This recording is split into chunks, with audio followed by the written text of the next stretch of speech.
N'empêche, qui t'a filé l'idée de faire... Et maintenant, monsieur fait des vidéos.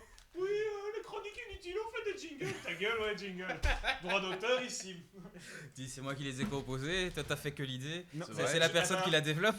Je suis le... Comment on dit ça Hello. Allô, est-ce que tu fonctionnes toujours? Oui, ça fonctionne toujours. Je veux bien un peu plus fort. Mais qu'est-ce que tu entends toi par modérateur? Animateur, c'est ce que t'apprends. Bah, t'as prévu un plan, t'as prévu des questions, t'as prévu des pistes Non, de... T'as vu sa tête, évidemment, il a rien prévu. T'as vu le type? Je croyais que tu me connaissais. T'es déjà venu ici, toi? Derrière ton micro, là. Mais non, mais c'est son métier.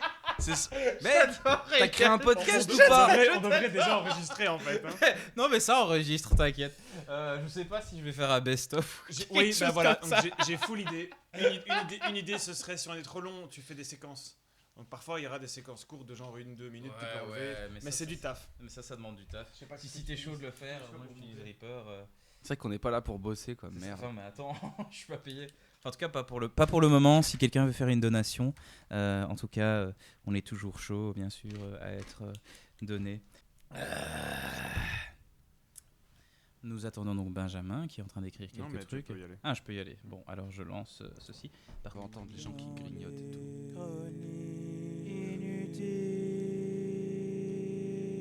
Bon, ouais. Bonjour à tous, bienvenue. Aujourd'hui, je suis rejoint par Elias et Benjamin qui vont donc raconter un peu de leur life. Comment vous allez, les gars? Ça va. Ça va? Un peu fatigué, mais ça va. Un peu fatigué. Et toi, Benjamin? J'ai l'énergie, je sais pas comment c'est possible.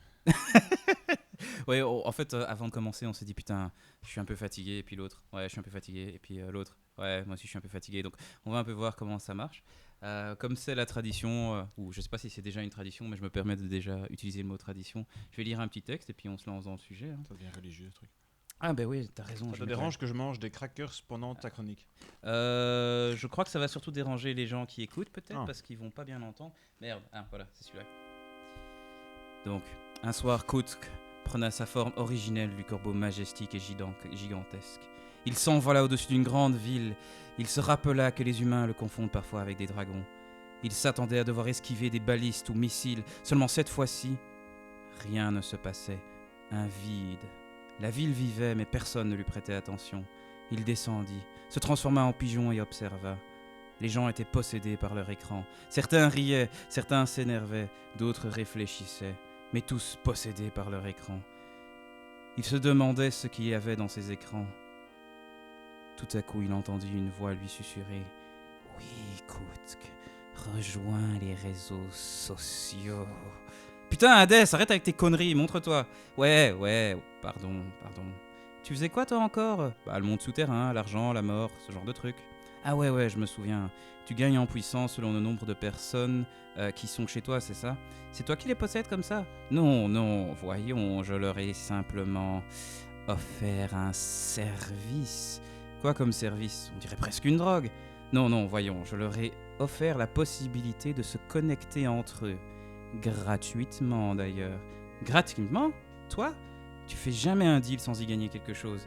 Mais non, j'utilise simplement les informations que les gens mettent sur la plateforme. Rien de bien grave pour offrir la connexion entre humains. Oui, j'avoue, ça se tient. C'est pas mal comme deal. Toi, Koutsk, tu peux rejoindre si tu veux. Sérieux? Qu'est-ce que je dois faire? Rien. Voici un smartphone, je l'ai configuré, mis toutes les autorisations et tout. Il est prêt juste pour toi. Putain, merci Hades, t'es trop cool. Mais pourquoi tu rigoles comme ça? Je suis simplement content de rendre service. Koutsk plongea les yeux fermés dans plein de réseaux différents. Certains pour les vidéos, d'autres pour les photos. À chaque like qu'il receva, il ressentit comme un câlin intérieur, une validation du monde qu'il est intéressant. Il lui fallait plus de likes, plus. Il trouva une histoire virale, se disait que les gens vont aimer. Il vit le titre et il s'arrêta. Le titre. Une jeune influencer malaisienne s'est suicidée suite à un vote de ses suiveurs. La question? Est-ce que je dois continuer à vivre? Les gens ont voté anonymement. Le résultat? 69% non.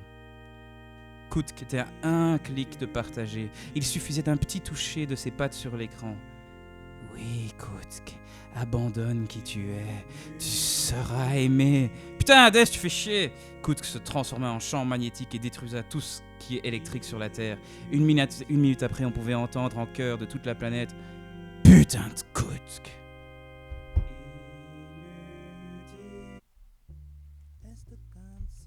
Donc voilà quoi. On va parler des... On va parler des réseaux sociaux si c'était pas clair. Ça calme tout de suite tout le monde. Ouais, bah ouais, il faut quand même. Ah oui, j'aimerais bien faire un big up à Adrien parce que, mine de rien, c'est pour la première fois quelqu'un a réagi sur la page des Chroniques Inutiles, un gars que je ne connaissais pas, qui s'appelle Adrien. Et du coup, j'ai vraiment senti la validation. Et ben en fait, les Chroniques Inutiles ne sont pas si inutiles. Et il y a un gars qui a réagi, donc big up Adrien. Big up Adrien. Merci. Big up. Attends, on avait dit quoi la dernière fois que je suis venu sur la gratitude? Merci. Merci, bravo, merci, je t'aime. Voilà, je t'aime, Adrien. Exactement. Et donc voilà quoi. Tant que c'est pas l'Adrien du Grand Cactus là, cette espèce de croquette, tu vois l'émission là. C'est par lui? Non, à mon avis non. Mais il peut tout à fait réagir et même passer sur l'émission s'il veut. Pendant que je mange des crackers, si tu présentais tout le monde. Ah bah attends, j'ai déjà fait. Donc Elias, le grand musicien, Léon Cheveux, qui ressemble à Kenny G, qui joue du saxophone soprano et qui mêle l'utile à l'agréable, qui est beau et sexy, qui recherche une copine, ou même 2 ou 3, et qui porte...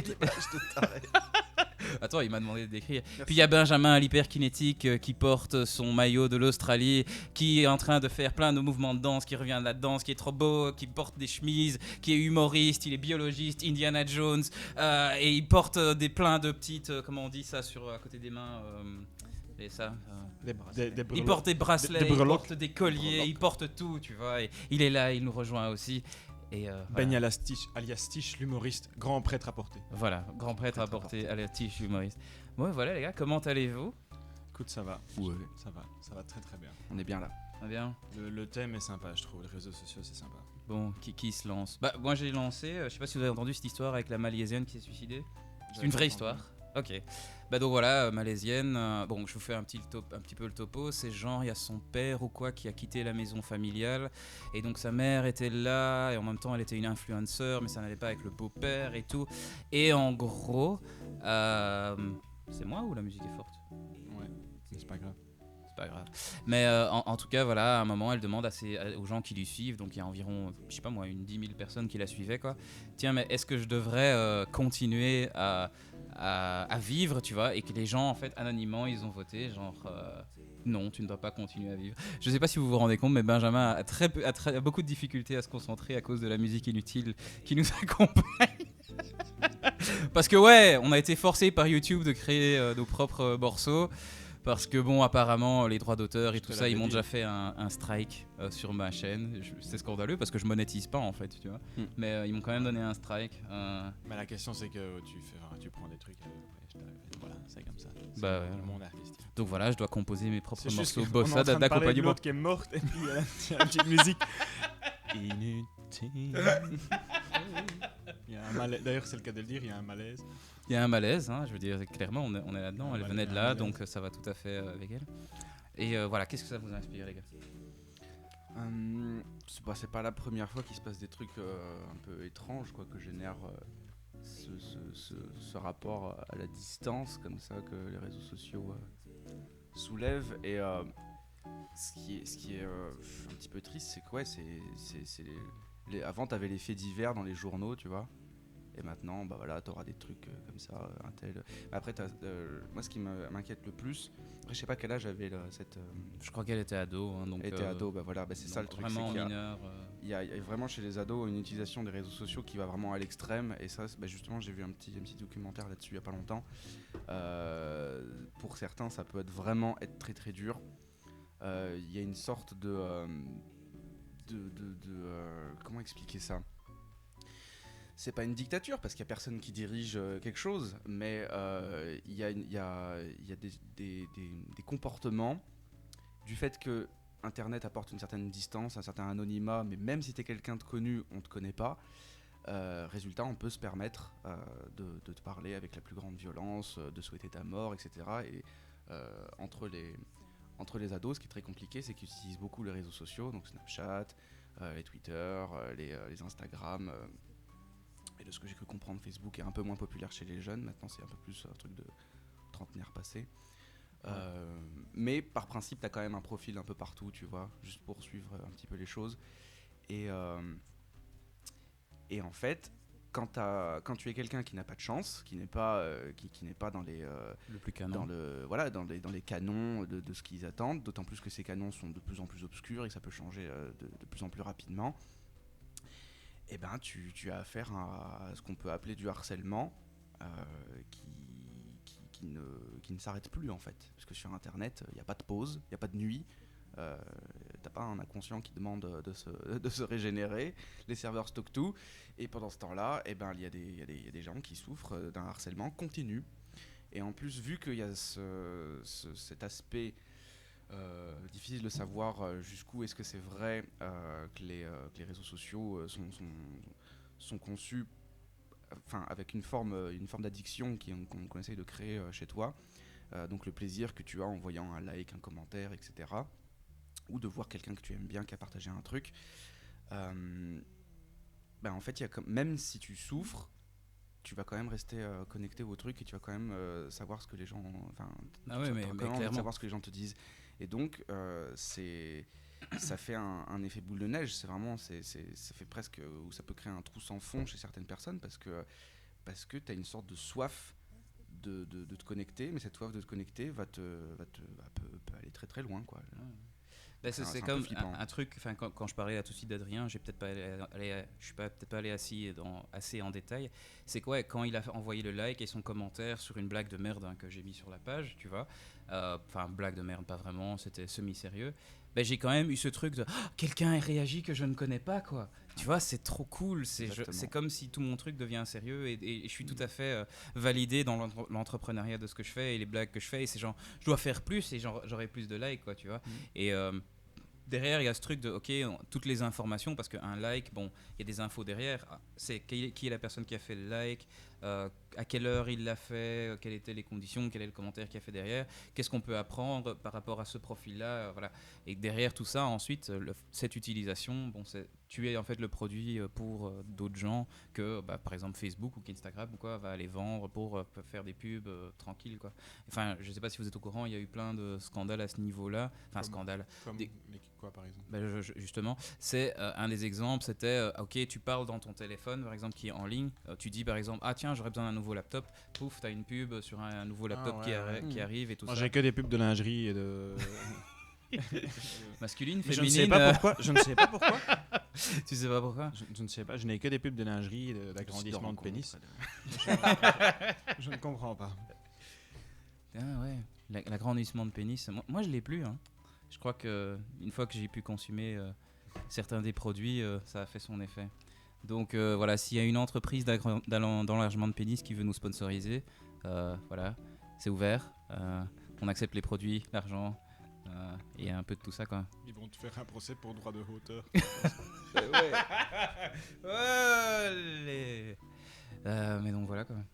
Qu'est-ce qu'on disait d'intéressant avant? Parce que ce qui est intéressant avec ce qui est remarquable, je vais pas dire intéressant, mais remarquable avec les réseaux sociaux, c'est qu'ils utilisent le plus grand piège contemporain, c'est ce délire de cet absolu de la connexion ultime où tout le monde est connecté tout le temps. Ouais. C'est un truc qui fait un petit peu rêver parce que tu te dis, oh mon Dieu, je vais peut-être pouvoir comprendre le monde entier, etc. Et en fait, non, que dalle. Personne n'apprend quoi que ce soit sur personne, parce qu'en fait, l'utilisation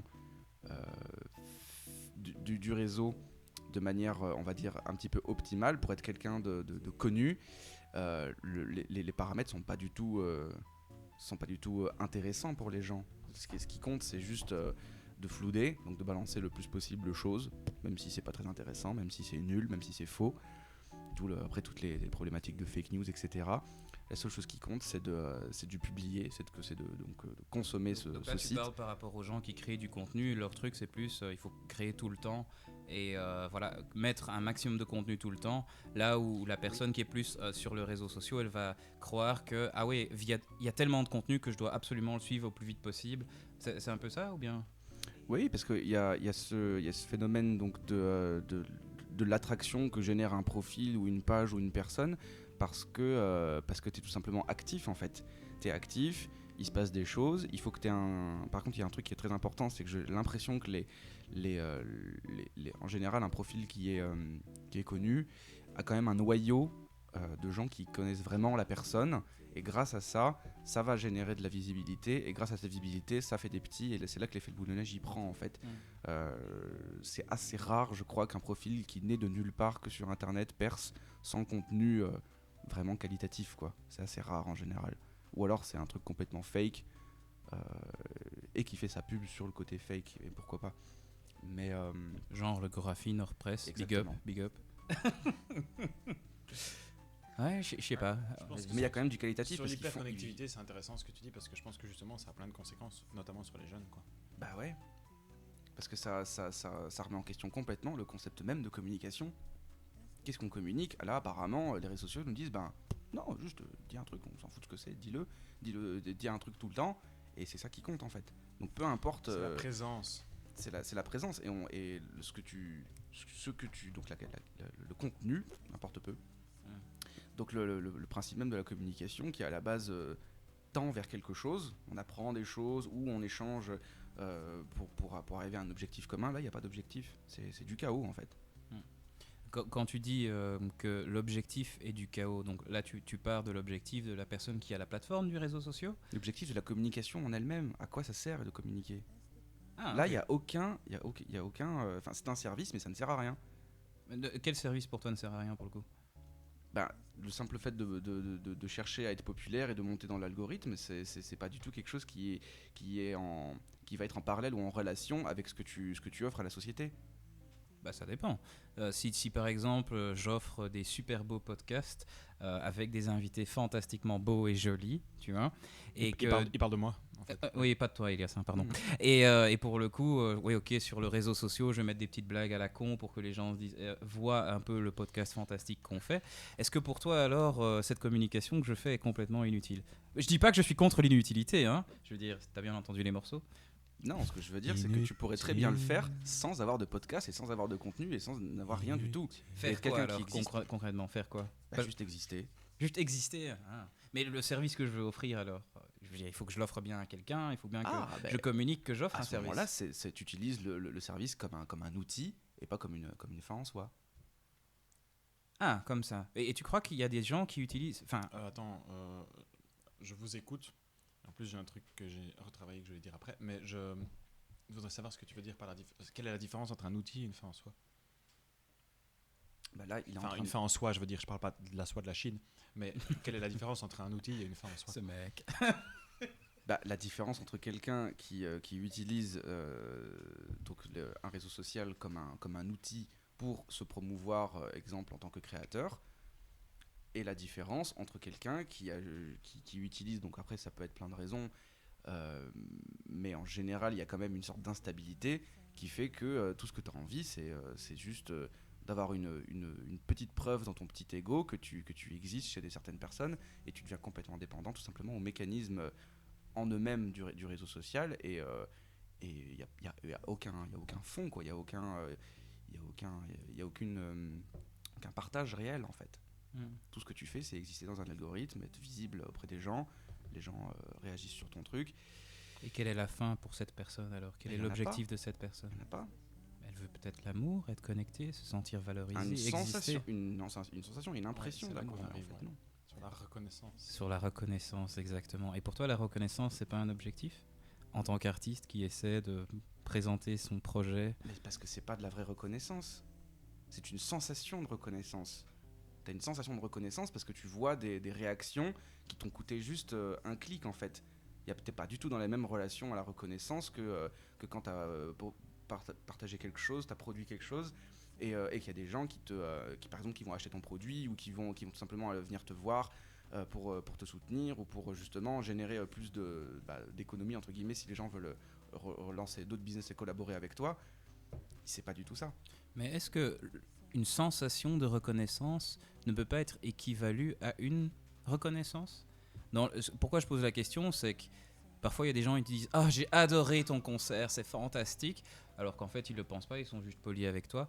Et alors moi je me pose la question, ok, tu as la sensation de reconnaissance, mais pas une vraie reconnaissance en tant que telle. Et donc je me pose la question, tiens, en fait, est-ce que la sensation de reconnaissance, qui dans un monde individualiste, qu'on a bien parlé longtemps la fois passée, est-ce que cette sensation de reconnaissance, quelque part, n'est pas aussi quelque chose de positif? Ouais, mais la différence, c'est qu'au moins, tu as fait quelque chose, tu vois. Imagine un réseau social où, effectivement, tu ne peux réagir à quelqu'un que parce qu'il propose du contenu et pas juste un billet d'humeur, une photo, tu vois ce que je veux dire, qui serait gratos, qui serait... Techniquement, c'est du contenu aussi. Une photo de mon pénis, c'est du contenu. Bah, t'auras la reconnaissance à la hauteur de... Non, de mon tir. Pas cette phrase. Ça dépend. Oui, enfin non, une photo de ton pénis dans un vagin, par définition, ça c'est du contenu. Ouais, Oui. Ça c'est bien, il est bien contenu. Mais une photo de ton pénis tout seul, je veux dire, c'est peut-être juste un point virgule, tu vois. Mais le point virgule peut aussi être posté sur Facebook. Je sais pas si vous vous rendez compte. Un 2 points virgule. Mais je veux dire, le fin. Pour. Enfin, oui, ouais. Mais c'est aussi du contenu dans le sens où le point virgule, quelque part, il peut raconter beaucoup de choses aussi, tout comme le point raconte quelque chose, et le point d'interrogation peut raconter quelque chose, et le point d'exclamation raconte quelque chose aussi. Et donc là, au niveau contenu, ouais. Mais j'aimerais bien revenir à cette espèce de sensation de reconnaissance, parce que j'ai l'impression que là, il y a moyen d'avoir des trucs très intéressants à ce niveau-là.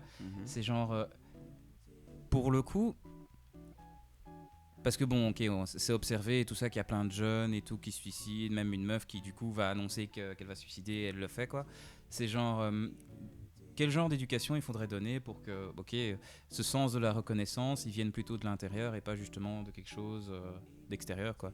Que du coup tu te valorises toi-même et que t'attends pas la valorisation extérieure ou quoi que ce soit via un truc très simple qui est le réseau social en fait. Après, on parlera des côtés positifs des réseaux sociaux, je vous promets. Bah, ça changera jamais tant que tu changeras pas la politique de configuration des algorithmes, ou tout simplement de comment ou tout simplement de réguler en fait, tout simplement les comportements. Il y a bon après. Un réseau social c'est intéressant parce que là on est en train de parler de réseaux sociaux qui sont apparemment parmi les plus connus, mais tu prends 4chan par exemple, c'est un réseau social, mais par définition c'est encore plus le chaos que les autres réseaux sociaux parce que tu n'as même pas d'identité. Et en fait t'as un peu ça. Comment ça, t'as pas d'identité? Comment tu peux poster dans 4chan t'es juste un user avec un numéro en fait. Okay. Donc tu peux communiquer avec vraiment quasiment n'importe qui, la personne avec qui tu vas c'est peut-être un gars d'ici, tu vois. N'importe quoi. Ça peut être n'importe qui, n'importe quoi communique n'importe quand sur des sujets. Et c'est pour ça que c'est un est-ce que c'est un site ou un forum? C'est plus une sorte de forum. Et celui-là, il part vraiment en couille. C'est vraiment, là, c'est le chaos absolu là pour le coup. Et c'est pour ça que c'est devenu un forum vraiment qui est mal vu presque. De trollesque quoi. C'est vraiment. C'est là où le sarcasme et le cynisme sont les plus exacerbés en fait, parce que tu as vraiment une sensation d'impunité totale par rapport à tout ce que tu partages et tout ce que tu fais, tout ce que tu peux créer.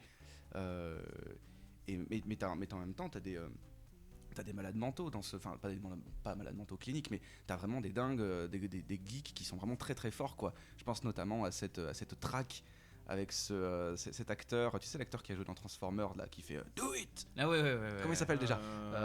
Shia LaBeouf. Oui, Shia LaBeouf, voilà.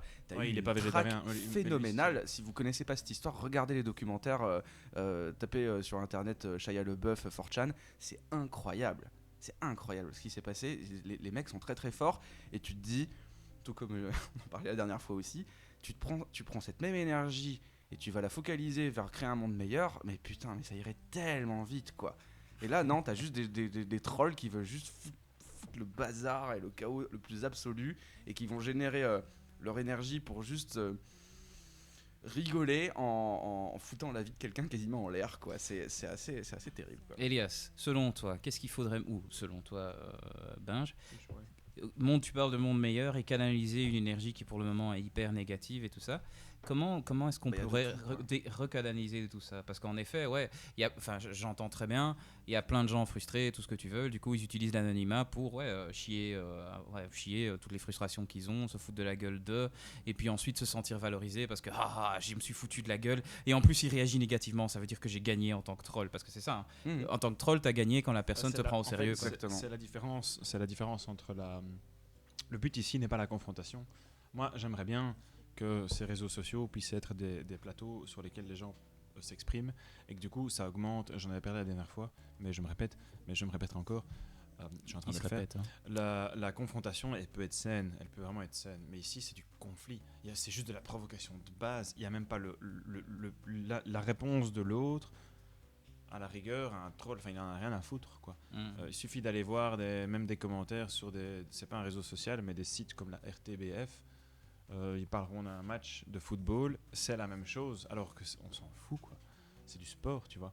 Mais le but n'est pas d'avoir une réponse et quelque chose qui permet d'entrer dans une discussion. Non, le but c'est d'avoir il y en a un troll. Le but c'est vraiment d'aller provoquer, quoi, tu vois. Et de temps en temps, il y a un type qui vient qui fait non, je pense avoir compris ce que Ballon Rond voulait dire. En fait, il veut dire que tu voulais dire ça, puis l'autre il surenchérit. Non, je veux juste dire que c'est un fils de pute. Enfin, tu devras couper ce mot-là au montage. Mais non, je ne crois pas que je le ferai. Mais tu vois, le but n'est pas sain, c'est pas de la discussion, et c'est ça qui est dommage, c'est qu'à la base tu donnes un espace pour que les gens s'expriment. Et évidemment, ça déconne. On pourrait parler de cette histoire du programme d'intelligence artificielle qui avait été mis en ligne et qui répondait automatiquement à des gens. Je ne sais plus exactement c'est Google qui a fait ça, je crois. Ouais. Je ne sais plus exactement comment ça tournait. Et en fait, il prenait l'apparence, une photo d'une jeune fille, un truc du genre, et très très vite, il s'adaptait aux commentaires des gens. Et très très vite, il y avait des commentaires sexistes, homophobes, racistes, tout ce que tu veux. Et en fait, il répondait en s'adaptant aux commentaires des gens et il devenait pire. C'est un truc si je me souviens bien, c'est un truc du genre. Donc comment ce bazar fonctionnait, c'est que donc les gens lui envoyaient des messages, il enregistrait les messages qu'il recevait en fait, et sur base de ce qu'il recevait, il regardait qu'est-ce qui génère le plus de réponses ou comment est-ce que ça génère plus de réponses et la vitesse et quel type de réponse, et puis en fait automatiquement sur base de ça, il créait des sortes de réponses avec des scores selon les réponses, et donc il testait des trucs, quoi. Donc par exemple c'était salut, comment tu vas, Google AI, quoi, et le truc répondait par exemple oh ça va, j'attends toujours l'astéroïde qui va tomber sur Terre. Bon bah ça c'est une des réponses par exemple qu'elle a pris de quelqu'un d'autre, que quelqu'un a répondu, et sur base de comment les gens réagissent ils mettent un score et tout, genre est-ce que ça c'est une bonne réponse ou pas. Et en effet ce truc a très vite tourné là-dessus, et c'est un peu le même ordre, quoi. Ça va vite virer. C'est du même ordre en fait de Amazon qui voulait donner un score à tous les CV qu'ils recevaient pour prendre chez eux, quoi. Et du coup, un truc qu'ils ont vite remarqué, c'est que sur base de l'historique, tu vois, bah ouais, ok, t'as plus. En fait, ils scoraient que les hommes blancs, ils avaient plus de potentiel à bien fonctionner chez Amazon. Et en fait, pourquoi ? Bah parce que cette espèce d'algorithme, en fait, se base sur l'historique de la boîte pour faire une analyse. Et oui, du point de vue historique, bah ouais, les hommes blancs ont mieux marché. Et donc, systématiquement, ils refusaient des femmes et ils refusaient des étrangers, quoi, tu vois. Parce que les IA ont forcément besoin d'une base de données pour. Bah oui, pour faire leur analyse, ils ont besoin de données pour ça. Et donc, ouais. Waouh, c'est bien dark tout ça. Mais plus globalement, un truc un petit peu, c'est même carrément flippant, mais ça prend du sens. C'est, alors voilà, tu vas créer de manière pas du tout réfléchie, plein de manières de connecter les gens. Il n'y a aucune règle de bienséance. Enfin, si, on en met quand même une. On va quand même dire qu'il y a des règles par rapport à la communauté. Voilà, faut pas insulter, faut pas être sexiste, faut pas être machin, ce qui n'empêche pas du tout que tu puisses le faire. Mais dans certains cas où ça prend trop de réactions, donc ça devient trop populaire, là, ils vont bannir le compte. Mais sinon, t'es vraiment dans un délire complètement puéril où les gens interagissent à volonté sans avoir sans avoir de répercussions à la hauteur du préjudice qu'ils peuvent faire. Et en fait, quand tu as affaire à un fonctionnement comme ça et que tu es une structure donc étatique ou une très très grosse boîte, et tu vois que les choses commencent à partir un petit peu en sucette parce que les gens, voilà, comme tout est permis, et il peut se passer tout et n'importe quoi, et notamment des choses pas très bien pour les individus dans leur vraie vie. Et tu dis ok, il faut juste avoir plus de contrôle. Et si avoir plus de contrôle. Et d'après comment est-ce qu'ils font, comment est-ce qu'ils calculent à partir de quel moment ils peuvent ou pas commencer à comme tu dis, c'est quoi le mot que tu as dit, réprimander ou canaliser la haine en fait. C'est quoi le critère, tu vois? Moi je trouve pas ça super clair. Par rapport à quoi? Par rapport à déplatformer les gens, donc les virer, tu veux dire? Oui, okay, par rapport à parce que les gens n'ont pas voulu réfléchir à ça. Je veux dire, il y a des insultes, ça c'est évident, mais il y a des choses qui sont quand même beaucoup plus insidieuses aussi et qui répandent beaucoup plus la haine. Et moi j'ai pas de problème à ce que les gens s'expriment de nouveau. Ils peuvent dire tout ce qu'ils veulent. Le problème c'est que ça manque de nouveau d'une saine confrontation.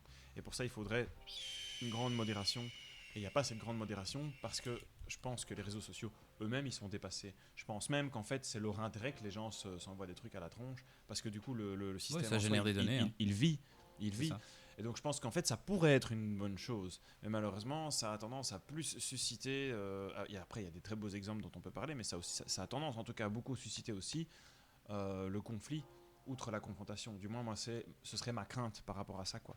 Donc, quand il y a de la modération, sur base de quoi elle est faite? Je veux dire, aujourd'hui, il y a quand même des artistes qui sont boycottés de YouTube et de machin comme ça, alors que c'est des humoristes et que c'est clairement mis sur le ton de l'humour et qu'il y a des choses qu'on peut quand même dire avec la liberté d'expression. Tu penses à un gars qui a été donné par Dieu, c'est ça? Et il n'y a pas que lui.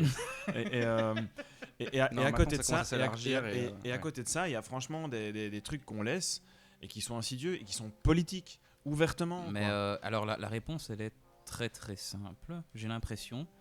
C'est que les gens qui sont déplatformés pour le moment, c'est les gens qui dérangent, ou bien les gens qui, donc clairement un gars comme Donné de Dieu, qui faisait des remarques qui ne rentrent pas du tout dans la pensée collective. Et en effet, en ce moment, un truc qu'on observe, c'est que, ok, vu que cette étape est franchie et que donc certains réseaux sociaux ont commencé, du coup, vraiment à censurer certaines personnes, je pense par exemple à comment il s'appelle le gars qui se met en pape et qui dit les nouvelles, qui a écrit un livre sur les anges, là, j'oublie tout le temps son nom. Pierre Jovanovic. Pierre Jovanovic, par exemple. Bon, le type, lui... Instant culture. Et ce gars-là, lui, il parle en fait de comment tout ce qui est économique, c'est de la merde et qu'on vous ment et qu'il faut pas faire confiance aux oligarques du monde. Bon, voilà, ça c'est sa vision des choses. Bon, mais pourtant, ce gars a été censuré aussi plusieurs fois. Donc, alors, peut-être parce qu'il incite à la haine. Et donc, ce qui est marrant, c'est qu'on a franchi cette étape maintenant d'effacer des gens. Et ce que moi, je remarque beaucoup plus en ce moment sur Facebook, c'est des gens qui disent « Ah, telle personne a fait une remarque anti-gay ou anti-ceci ou quoi que ce soit. Il faut la déplatformer parce que c'est absolument pas acceptable. » Et je me dis que ça doit être très compliqué justement pour un réseau social de fonctionner à ce niveau-là, parce que qu'est-ce qui a incité à la haine, qu'est-ce qui est l'humour, qu'est-ce qui ne l'est pas. Et j'ai l'impression que pour le moment, c'est... on suit la pensée qui est politiquement correcte et la pensée dominante, et du coup on prend moins de risques, quoi, tu vois. Mais surtout il y a un truc prédominant, moi que je vois à travers tout ce qui peut J'en ai arriver. un pet de rire pour l'aigle inutile. C'est qu'il faut pas faire de vagues. Tu vois, Pierre Jovanovic, moi je suis pas économiste expert, mais donc c'est un journaliste économique.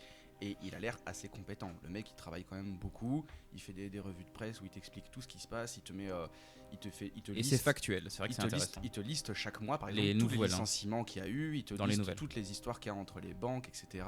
Les histoires judiciaires, etc., etc. Donc il y a un gros taf d'enquête vraiment très très factuel. Donc là, il dit pas trop ce qu'il pense. Quand il commence à dire ce qu'il pense, là ça va pas, et c'est pour ça qu'il s'est fait striker.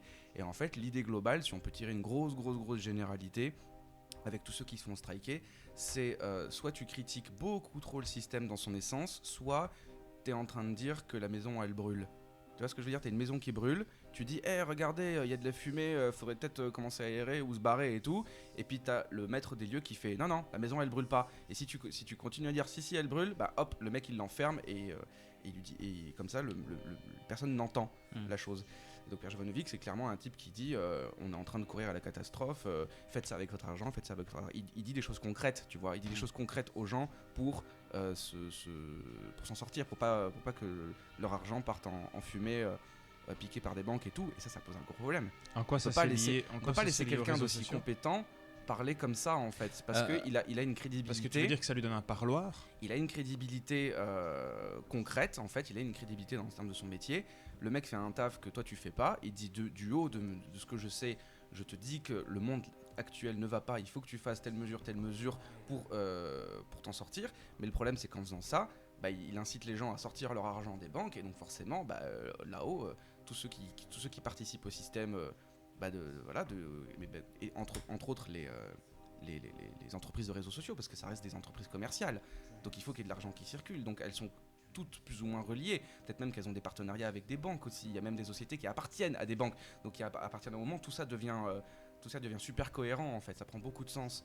Donc tu te fais striker dès l'instant où tu critiques vraiment en profondeur de manière idéologique, soit tu commences à proposer aux gens des manières de sortir parce que tu leur dis ça va pas du tout, il faut faire telle chose et que ça dérange le système dominant, quoi. Moi, c'est comme ça que je le vois. Et si tu appliques Et cette surtout grille si de tu veux pas lecture, t'excuser. à peu près tout le monde, qu'il soit artiste, journaliste, etc., c'est plus ou moins ça, quoi. Bah surtout aussi si tu veux pas t'excuser, il y avait le cas là d'un rappeur, bon moi, je connais pas en détail, mais c'était un rappeur français et en gros dans un freestyle à la radio, c'est marrant on m'appelle, c'est cool. C'est tout à fait non professionnel. C'est tout à fait non professionnel. Ah c'est ma mère. Tout à fait tu inutile. attendras. Mais attends, on va lui répondre en ligne. On va lui répondre en ligne. Mais Passe-la-moi. le problème c'est que les gens vont Passe-la pas moi, en prendre. Tu veux que je te la fasse? Ouais. Non j'ai déjà Quand il y a un raccroché. truc avec un humoriste et qu'AG Simpson, la règle c'est tu passes le GSM à Tu passes le l'humoriste. GSM, allô, vous allez bien? Qu'est-ce que vous faites ici? Vous dérangez mon spectacle? C'est vrai. Ouais, non, mais la déplatformisation, c'est tout un sujet. Et ouais, pour le moment, j'ai l'impression qu'il y a un gros flou et que d'une certaine façon, les réseaux sociaux ou ces entreprises-là, elles préfèrent pas prendre de risques. Et du coup, ou bien les gens qui sont au pouvoir, tu leur fais plaisir. Tu vois, que ce soit le politicien qu'on critique trop ou quoi, et qui veut que tu arranges ça, du coup, parce que sinon il va bloquer ton site dans le pays, ok, tu le fais quoi. Ou bien, pour le coup, c'est via demande populaire, où tu as plein de gens qui disent putain, cette personne, il faut l'enlever parce qu'il fait de la merde. Alex Jones, bon exemple, il était pro-Trump, et puis Trump a fait de la merde, il a commencé à critiquer Trump, il a été viré de tous ses sites sociaux, alors que le mec, en fait, à la base, il a pas vraiment changé. Enfin, tu vois, donc tout ça, c'est extrêmement intéressant. C'est dingue parce que ça stimule le fait de ne pas changer d'avis aussi. Bah oui. Ce qui est très intéressant à ce niveau-là. Je sais pas si vous jouez aux jeux vidéo, mais c'est un jeu qui me tient quand même à cœur, qui s'appelle Metal Gear Solid 2. En fait, le grand méchant dans ce jeu-là, juste quand je l'ai dit, il y a l'aigle qui crie d'ailleurs, et ça c'est jamais un accident. Mais donc en fait, dans ce jeu-là, tu vois, à un moment, t'as, en fait, le gros méchant, c'est une intelligence artificielle, et en fait, le délire de ce gros méchant, c'est vous les humains, vous êtes cons. Ce qu'on observe, nous déjà, en tant qu'intelligence artificielle, c'est qu'on va vers un monde où il n'y aura que des demi-vérités. Parce que, soi-disant, l'Internet était censé vous connecter les uns aux autres, faire que vous vous partagiez et que tout le monde ait une meilleure compréhension du monde qu'il a autour de lui. Ce qu'on remarque, c'est que ça a en fait mis des gens ensemble qui ont les mêmes opinions. Et du coup, ça endurcit ta même opinion parce que, je trouve facilement les gens qui ont la même opinion que moi. Et donc, du coup, ça crée un monde où il n'y a que des demi-vérités. Et nous, en tant qu'intelligence artificielle, notre rôle, c'est créer le contexte pour qu'un fait soit interprété correctement. Bon, c'est un jeu vidéo avec, bien sûr, un méchant qui se croit le meilleur et tout ça. Big up, Kojima, je t'adore, j'attends Death Stranding à fond. Si tu veux passer dans les chroniques inutiles pour en discuter, moi, je suis chaud. Ça m'étonnerait qu'il écoute, mais on sait jamais. Donc voilà, les demi-vérités. Et t'as vu, l'aigle a sonné juste quand j'ai dit Metal Gear Solid 2. Ça, c'est le genre de signaux coûte qu'il nous fait signe, quoi, tu vois. C'est qui kiffe la conversation. Je vais quand même mettre autre chose. Attends, voilà, je vais mettre la bossa. Non, c'est vrai qu'il y a plein de sujets très très intéressants qui sont pas forcément traités de manière très artificielle dans les jeux vidéo. Il y a quand même des choses quand même très réfléchies. Qu'est-ce que vous vous dites là? En fait, Benjamin, il est d'amour. chaud de lire un texte. Donc, Demande d'amour. laissons-le le faire tout de suite. Et d'aller m'ouvrir une bière aussi. Mais Allez, je pars en couille aujourd'hui, donc. Enfin, je m'appelle Tish, c'est pas étonnant que je parte en couille. Mais je C'est t'en ça. prie, continue et dis ce que Non, tu as à je dire, Elias. suis tout à fait d'accord avec ce qu'il dit. Et alors après, je sais pas quelle frange quel type d'auditeur on a, mais effectivement, On a moi, Adrien, je suis assez. Enfin non, Adrien a réagi sur le site. Adrien. C'est Yo. peut-être qu'il Yo. n'écoute pas. J'avoue que moi je suis assez sensible des fois à certains messages de jeux vidéo, des fois c'est un peu simplifié, c'est vrai, mais là pour le coup les Metal Gear Solid, Kojima il a bien geeké Ouais, clairement. pas mal de problématiques, que ce soit au niveau de toutes les problématiques des entreprises, des complexes militaro-industriels, les nouvelles technologies, la guerre, la paix, tout ce genre c'est assez complexe hein, comme délire, c'est une épopée, c'est une saga. Hein, ce genre. Ouais. Bah, surtout, ce qui est marrant, c'est que tu vois son évolution au fil du temps. Enfin, soit, là, on commence à geeker. En fait, on pourrait geeker. Ouais. Mais non, on n'a pas encore dans une digression. C'est pas encore de direction. Non, c'est surtout que j'ai envie de faire un bon épisode sur le geeking. On fera plus tard. Plus tard. Et je te propose que tu fasses un jingle drifting ou geeking. Et quand il y en a un qui drift ou qui geek, tu lances le jingle. Attends, est-ce que j'ai des jingles geeks? Tu parles de pas jingle vraiment. contextuel. Oh my god. Contextuel. Ah, mais ça, c'est l'esprit créatif, ça ne s'arrête jamais. Ça, je dis, la créativité, c'est comme le cancer. Ça ne s'arrête pas. Sauf quand tu mets plein de radioactivité comme la dessus vie, et la plein de vie, elle chimie s'arrête pas dessus, aussi. et puis alors ça s'arrête. Mais moi, j'avais un truc à. Est-ce que je le lis maintenant ou pas? En fait, le but. Vas-y, lis ton Le truc. but, Enfin, si c'était- tu veux lire, c'est- tu lis. Non, le but c'était de lancer des thèmes parce que François il m'a dit hier soir à 23h52 tu peux pas préparer un truc pour demain et donc Ce qui est marrant, c'est qu'il l'a dit tout de suite, donc du coup, je suis affiché. Par contre, je peux l'éditer et l'enlever. Ouais. t'as Il est plus de la t'as vérité. t'as une tête de corbeau de coûte quand tu dis ça. Il Ouais. prend son rôle au sérieux, le grand prêtre. Mais non, moi j'avais écrit un bazar vite fait que j'ai vite changé maintenant parce que vu que je suis à une émission organisée, ben, je m'adapte à l'émission. Et donc en fait j'avais juste un truc à dire qui lançait des thèmes et c'est chouette parce qu'il y en a qu'on a déjà abordé. J'ai vite changé le bazar parce que j'ai bu un demi-litre de bière. Mais donc juste pour dire, je le dis maintenant. Bah ouais, Go, ok. Tu l'as demandé. Attention, ça va être beau. Parce que c'est vas-y. d'un Il nous prévient. Donc, c'est attends, d'un niveau. prenez, asseyez-vous, d'un niveau mais professionnel. asseyez-vous bien, mettez votre dos contre l'assiette. Non, mais là- Parce que là, ça va vous exploser. Hein. C'est vraiment. Là, je veux vous êtes dire- prévenu. Hein. Il vous a prévenu. S'il y a une petite vieille qui écoute cette émission, c'est le moment d'affonner son verre de chéri, quoi. Voilà. C'est le moment. Je veux dire, alors finissez votre joint avant, s'il vous plaît, mettez sur pause et puis clac, vous pouvez y aller. Alors, je suis invité à un podcast sur Yes. les réseaux sociaux. Pourquoi? Parce que je n'étais pas dessus il y a peu de temps. Et j'ai bien dû, l'humour le demandant. Donc je m'y suis mis. Je passe en réseau sociable. Pour ça, j'ai appelé le poseur de câbles. Je lui ai dit, mets-moi en réseau. Il m'a dit, tu comprends rien, mon poteau. J'ai dit, quel poteau? Électrique? Moi, je suis là pour l'artistique. En plus, c'est un latino. Je comprenais pas un mot. Il me dit, je viens pour réseau. Je viens pour réseau. Réseau? Quoi, un prêcheur? Ah, moi, je suis pas là-dessus. Moi, je fais les choses à l'ancienne, face to face. Les gens viennent me voir sur scène. Je me présente, après on se connecte si tu veux. Maintenant, j'ai Facebook, mais j'ai appris que c'est pour les vieux. Parenthèse, Facebook, Tish, TI espace CHE. Likez aussi ma page, Tish Human Show, la page. Mais je fais pas de pub ici, François, grand prêtre, je reste sage. Les jeunes, ils sont sur Insta. Tu likes ma photo. Oh, citation que je ne comprends pas. On m'a dit, poste, mets des trucs, les followers, peut-être, te prendront en tête de turc. Je reconnais avoir LinkedIn. Ça m'a donné du taf, donc de l'argent, donc de la bibine. Avant, il y avait Twitter. C'était intuitif. Maintenant, dessus, il y a Trump, c'est devenu vomitif. Trump, Franken, qui gagne la fight. Tout ce que je sais, c'est que c'est day and night, hyper connecté. Dans l'instant, pas le temps d'exister. Quel est le besoin numérique, sinon de reconnaissance? Peut-être narcissique, peut-être est-ce malin pour partager nos talents et nos chances? Quid des commentaires et des infamies? Et YouTube, est-il dans cette famille? Et si on reconnaissait les bienfaits aujourd'hui des réseaux sociaux? Et si on reconnaissait ce qui est mal fait aujourd'hui dans les réseaux sociaux? Mais est-ce vrai, ce qui est posté? Est-ce dangereux? Prenons un exemple. Le film The Circle, si tu veux. Je ne sais pas si vous connaissez le film The Circle. Film avec Tom Hanks et Hermione. Ça vaut le coup parce qu'elle est bonne. Et c'était un rime que j'ai pas prévu, ça. Et, Faut pas le dire, t'as l'air plus cool. et du coup, ça, c'est un film sur la dérive des réseaux sociaux. The Circle. C'est pas The Circle of Life, comme dans Le Roi Lion. C'est The Circle, ça parodie Facebook. Et donc, on pourrait... Exactement. Donc, on pourrait parodier la musique de Roi Lion. Attention, performance. Circle Network.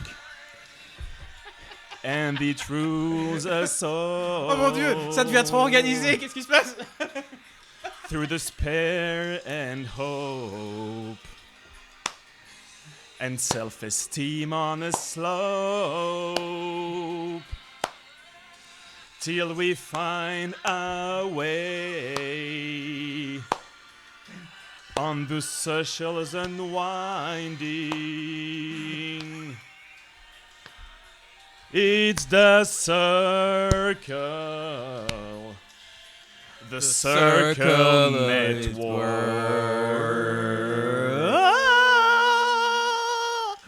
Bref, François m'a dit, si tu viens, on t'écoute.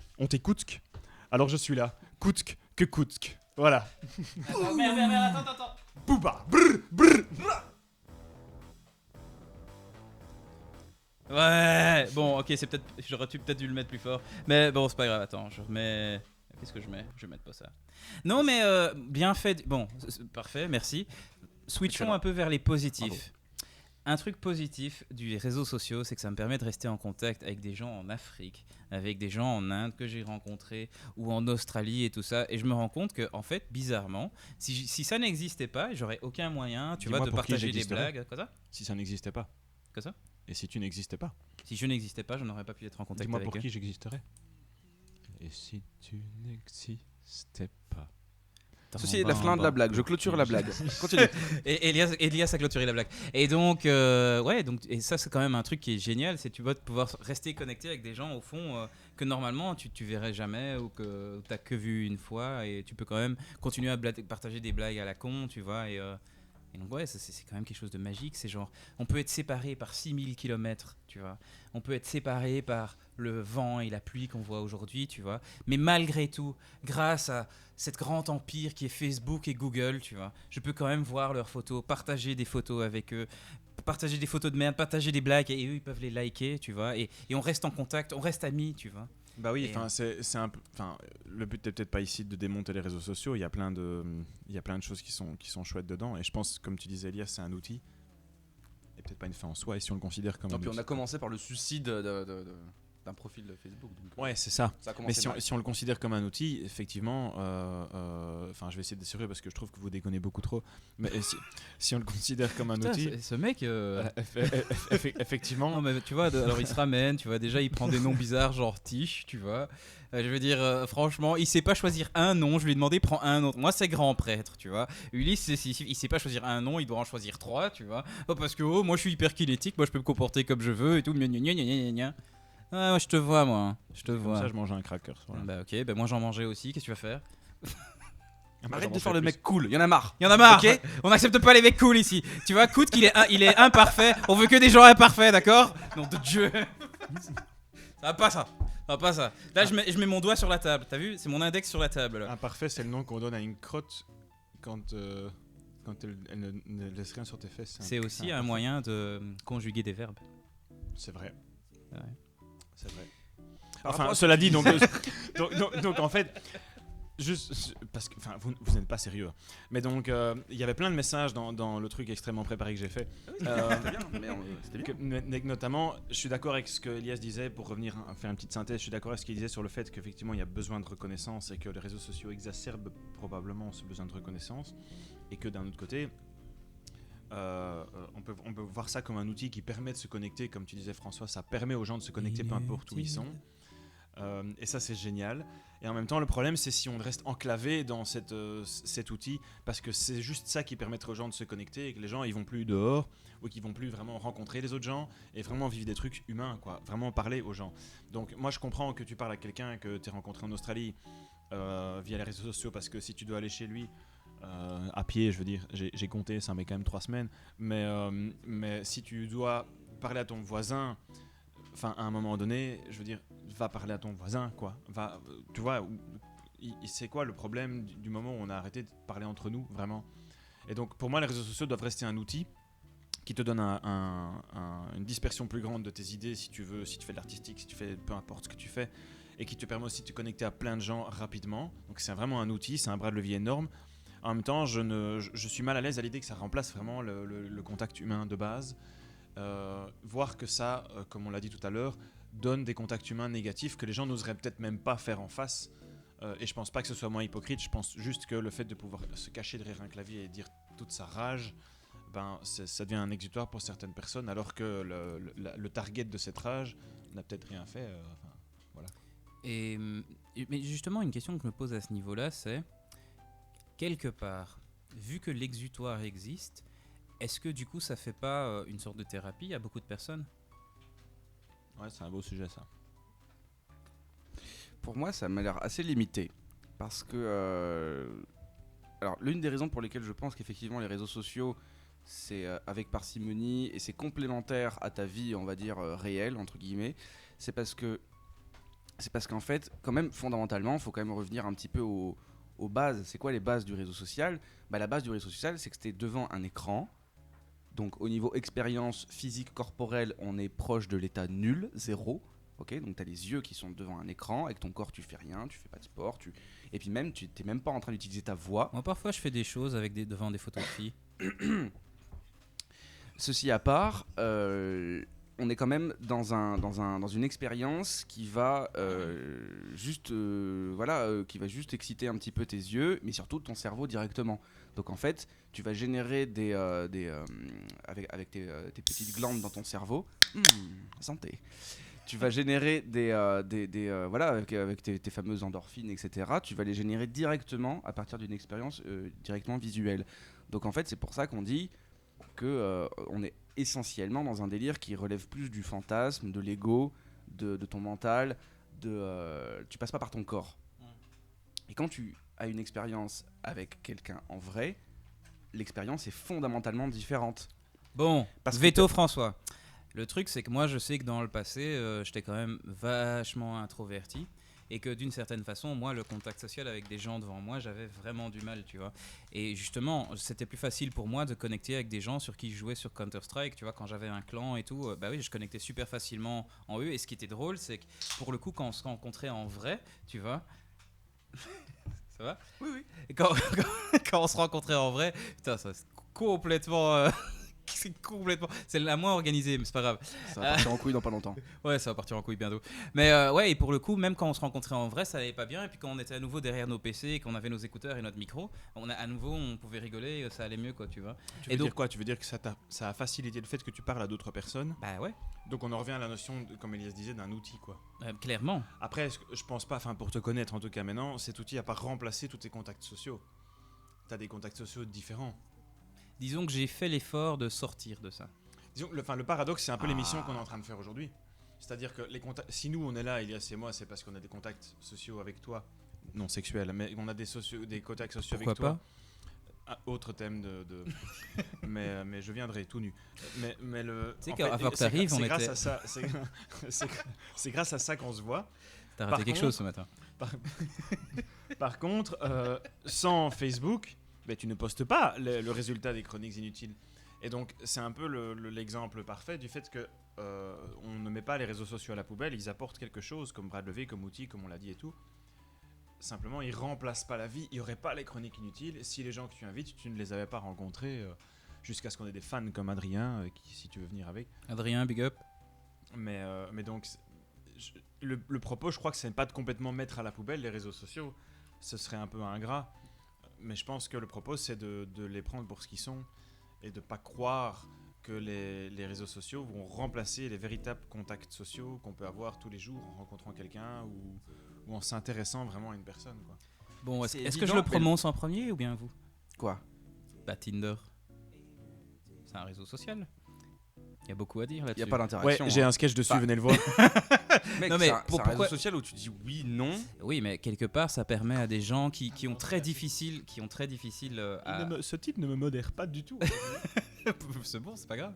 À partir du moment que... J'ai l'impression d'être un enfant hyperactif chez sa grand-mère, quoi.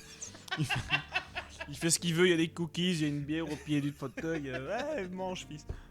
C'est un site de rencontre, c'est pas un réseau social. Mais c'est un réseau social aussi. On peut considérer ça comme réseau social, oui, dont le but est la rencontre. Ça fait partie de la frange la plus restrictive d'un réseau social. Ok, d'accord. Mais le fait est quand même que pour les personnes qui ont du mal à rencontrer quelqu'un, ok, tu utilises ça. Enfin, je veux dire, j'ai un pote qui s'est marié dessus. Ils ont un gosse ensemble et. On a tous cette anecdote du pote qui s'est marié, mais. Oui, mais est-ce que toi tu en connais un personnellement ? Mais Tinder, ça reste. Tout comme Facebook et tout comme machin, c'est moi je fais quand même une mais la rencontre est réelle par après. La rencontre est réelle après, mais ton interaction, mec, c'est juste pour rencontrer, avoir des expériences soit sexuelles, soit affectives, soit... Non, et tu te maries après et puis tu as une vraie connexion avec une personne par après. Donc je veux dire, non, je suis pas en train de dire c'est tout le temps le cas, je suis juste en train de dire on peut utiliser vu que ça met en connexion des gens, ça peut jouer le rôle dans la catégorie du réseau social. Ok. Ça peut jouer le rôle de bras de levier. Après, il est clair que l'élément déclencheur de ça, c'est la photo. Hein. Mais non, il y a le profil, les descriptions, c'est quand même important. Venez voir mon sketch. mais ok, il y a le profil, d'accord. Mais en général, c'est quand même... Je sais pas, je suis jamais allé dessus. Mais non, mais il y a un moment, faut Et arrêter de là, parler avec lui parce qu'il est trop l'avocat du Shit. diable en fait. Moi, il y a un moment où là, il y a une barrière, il y a un mur entre toi et moi. C'est pas possible. Oui, je suis d'accord, ça peut. Pourquoi ça est-ce peut que tu un réseau crées social. des murs? On est ensemble ici dans cette pièce. On se tu parle crois et on sait. Tu crois? On est tous dans notre cerveau, mec. Tu sais même pas si on est vraiment là en face de l'autre. Bref. Moi, je sais que moi, je suis la personne réelle et que vous êtes tous des représentations de mon imagination pour que je puisse évoluer en tant que personne dans ma propre pensée. Mais change pas de discours comme ça du jour au lendemain. Tu disais l'inverse justement. Mais donc. Non, mais. Je parlais de la matrice. Ouais, la Et matrice. que je suis c'est ça. le simulateur et en Effectivement, même temps le on gars peut qui la vit. considérer, je pense, Tinder comme un réseau social, mais le but est évidemment différent. Mais le but, c'est de Après- faire du fric. Oui, tous. Mais Bah, justement. Mais ce que je Mais veux c'est dire, ça le problème. Quand tu crées une connexion entre les gens, le but premier par ce réseau n'est pas de générer de l'argent à travers tes interactions, à travers les données que tu partages, Pourquoi à travers pas. la manière dont tu fais ces fameuses interactions. j'ai pas de problème à l'idée qu'il y ait un business qui facilite le contact. Tu entre offres un les gens. service, t'es payé pour. Tu offres quoi. un service, les gens peuvent le prendre ou pas. La vraie question philosophique, c'est de l'engouement, le succès de ces réseaux. C'est d'analyser ça, de se dire qu'est-ce qui fait que les gens sont tellement attirés par ces réseaux sociaux. Et c'est pour ça que c'est intéressant qu'on parle de besoin de reconnaissance et de l'hyperconnectivité aujourd'hui. Et deuxièmement, c'est ma crainte personnelle, c'est que ceci finisse par remplacer des vrais contacts sociaux entre les personnes. Et à ce moment-là, tu fais un business dont le côté éthique peut être un petit peu plus discutable. Est-ce la responsabilité du manager de ce business, ou est-ce simplement que les gens finalement ils voient une forme de facilité et de simplicité au lieu de juste aller dire bonjour à Non, quelqu'un. non, moi ce qui me dérange, c'est qu'il y a une approche puérile dans la manière de vendre les réseaux sociaux. C'est comparable pour moi à vendre des bonbons à un gamin. Le gamin aime les bonbons parce qu'il aime le sucre. Mais il s'en fout que le sucre soit mauvais pour lui. Mais alors là, on rentre à une question philosophique. La responsabilité ou pas d'une addiction ou pas, ou des effets nocifs ou pas d'un réseau social, sur qui elle tombe? Est-ce que c'est sur l'utilisateur ou bien sur le gars qui propose la plateforme selon vous? Mais tout le monde, et c'est ça le problème, c'est que ça apporte beaucoup trop de chaos à ce niveau-là. Ce qui est sûr, c'est que ça manque de transparence de manière évidente.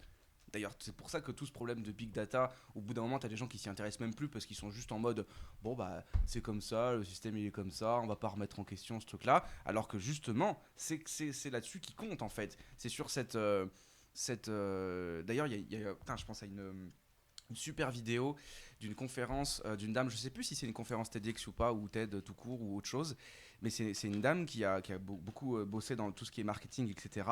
Et c'est vrai qu'elle a un discours un peu trash parce qu'elle dit que, in fine, étant donné que c'est le consommateur qui décide d'acheter, c'est lui qui est pleinement responsable et c'est lui qui a même voulu que cette situation arrive. Ça, c'est un peu extrême. Mais Ouais, parce que de base, tu peux mentir dans ton de base, marketing. quand tu pars du principe que tu peux mentir dans le sens tu peux cacher les informations essentielles de ton truc, Pour ton achat, donc ouais. tu dis Je suis pas trop d'accord. Facebook dit oui, connectez-vous. C'est ça le truc de Facebook au début. Enfin, moi j'étais là quand j'étais vivant, j'avais les pleine possession de mes moyens. Quand Facebook est arrivé, la seule chose que tu voyais, c'est rêve d'un monde ultra connecté. C'est juste ça en fait. Et donc dès l'instant où l'intitulé est faux, parce que c'est pas ça leur objectif, c'est pas de connecter les gens. Enfin oui, c'est de connecter les gens in fine. C'est tout en bas de leur cahier des charges qu'ils ont. C'est la narrative qu'ils proposent. Et voilà. Et ça, c'est vu qu'il y a un problème évident de communication de leur part, d'office, le truc ne peut soit que partir en vrille, soit ne jamais nourrir le fantasme que tu avais. Mais ça, c'est en lisant en découvrant Facebook et comment il se montre. Et ça, c'est inhérent à tout Mais ce ça, qui est un c'est petit inhérent à tout ce qui est entrepreneuriat, non? Je veux dire, c'est toutes les boîtes qui font peu... Oui ça. et non, parce qu'il y a quand même une idéologie derrière dans cette manière de fonctionner, quoi. Toutes Bah, les entreprises ne fonctionnent pas comme ça. Cite-moi une qui ne ment pas forcément dans son marketing, qui ne se montre pas sous Un une meilleure artisan. lumière. Donne-moi un exemple concret, s'il te plaît. Bah, l'artisan, il fait juste quelque chose, t'aimes Oui, mais pas. sur son site, il va dire voilà ce que je fais, voici mes images. Alors, est-ce qu'il pourrait prendre une photo de merde de ce qu'il a fait? Mais il pourrait aussi prendre une très belle photo et la retoucher et en faire un truc Ouais, fantastique. mais l'artisan, il pourra pas entretenir son business parce que si les clients voient qu'au bout d'un moment, ce qu'il fait, c'est pas bien, bah, ils arrêteront d'y aller. Mais, Alors même que là- chose, Facebook, alors ça marche très bien. Non, parce que le fantasme, il continue d'être alimenté sans avoir besoin de prouver quoi que ce soit. Et si on peut revenir à des concepts, Parce que par exemple, le concept de responsabilité dont on parlait. Donc on a déjà parlé j'aime bien faire des points de synthèse. On a déjà parlé du besoin de reconnaissance, on a déjà parlé des possibilités de dérive, des possibilités que ça remplace les vrais contacts sociaux, etc. Ça, je pense que tous les auditeurs, ils pourraient avoir cette même approche. Mais vu que Cook vient d'arriver, juste, on parlait maintenant de responsabilité. Dans quelle mesure la responsabilité du business manager est d'engager, ça on en a déjà un petit peu parlé.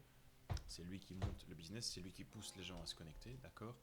Si on parlait maintenant de la responsabilité des gens qui sont sur Facebook, se pose-t-il seulement la question, quand ils se la posent, sont-ils responsables ou pas du fait qu'effectivement ils consentent à mettre leurs photos en ligne et elles ne leur appartiennent plus? Sont-ils responsables du fait qu'il y a une expansion des réseaux sociaux? Sont-ils responsables du fait que dans ces réseaux sociaux, du coup, il y a aussi une expansion du phénomène d'exutoire où on peut déverser les choses qu'on pense qui ne sont pas forcément, en tout cas, exprimées de façon respectueuse, sans juger les idées, quoi. Mhm. Mais où est la responsabilité des gens, en fait? La responsabilité des gens peut être fortement relativisée. Parce que quand tu montes un business, ça, je pense que tu connais mieux que moi, François, que moi là-dedans. Mais quand tu montes un business, et en particulier quand tu montes un business qui est calé sur l'idéologie d'un capitalisme un peu agressif comme ça, tu fais en sorte que ta clientèle soit la plus malléable et la plus disposée à nourrir ton business.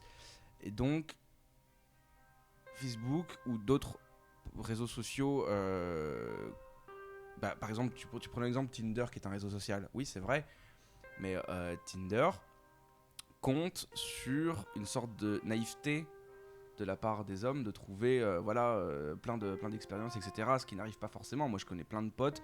On va dire les 3/4 des potes que je connais qui utilisent Tinder, c'est que dalle, quoi. C'est zéro. Peut-être qu'ils ont une fois un contact par-ci, par-là, mais c'est pas la folie. Parce que ce qu'on ne dit pas, c'est les règles de comment ça fonctionne à l'intérieur de cette application. Et des règles qui sont très empiriques et très...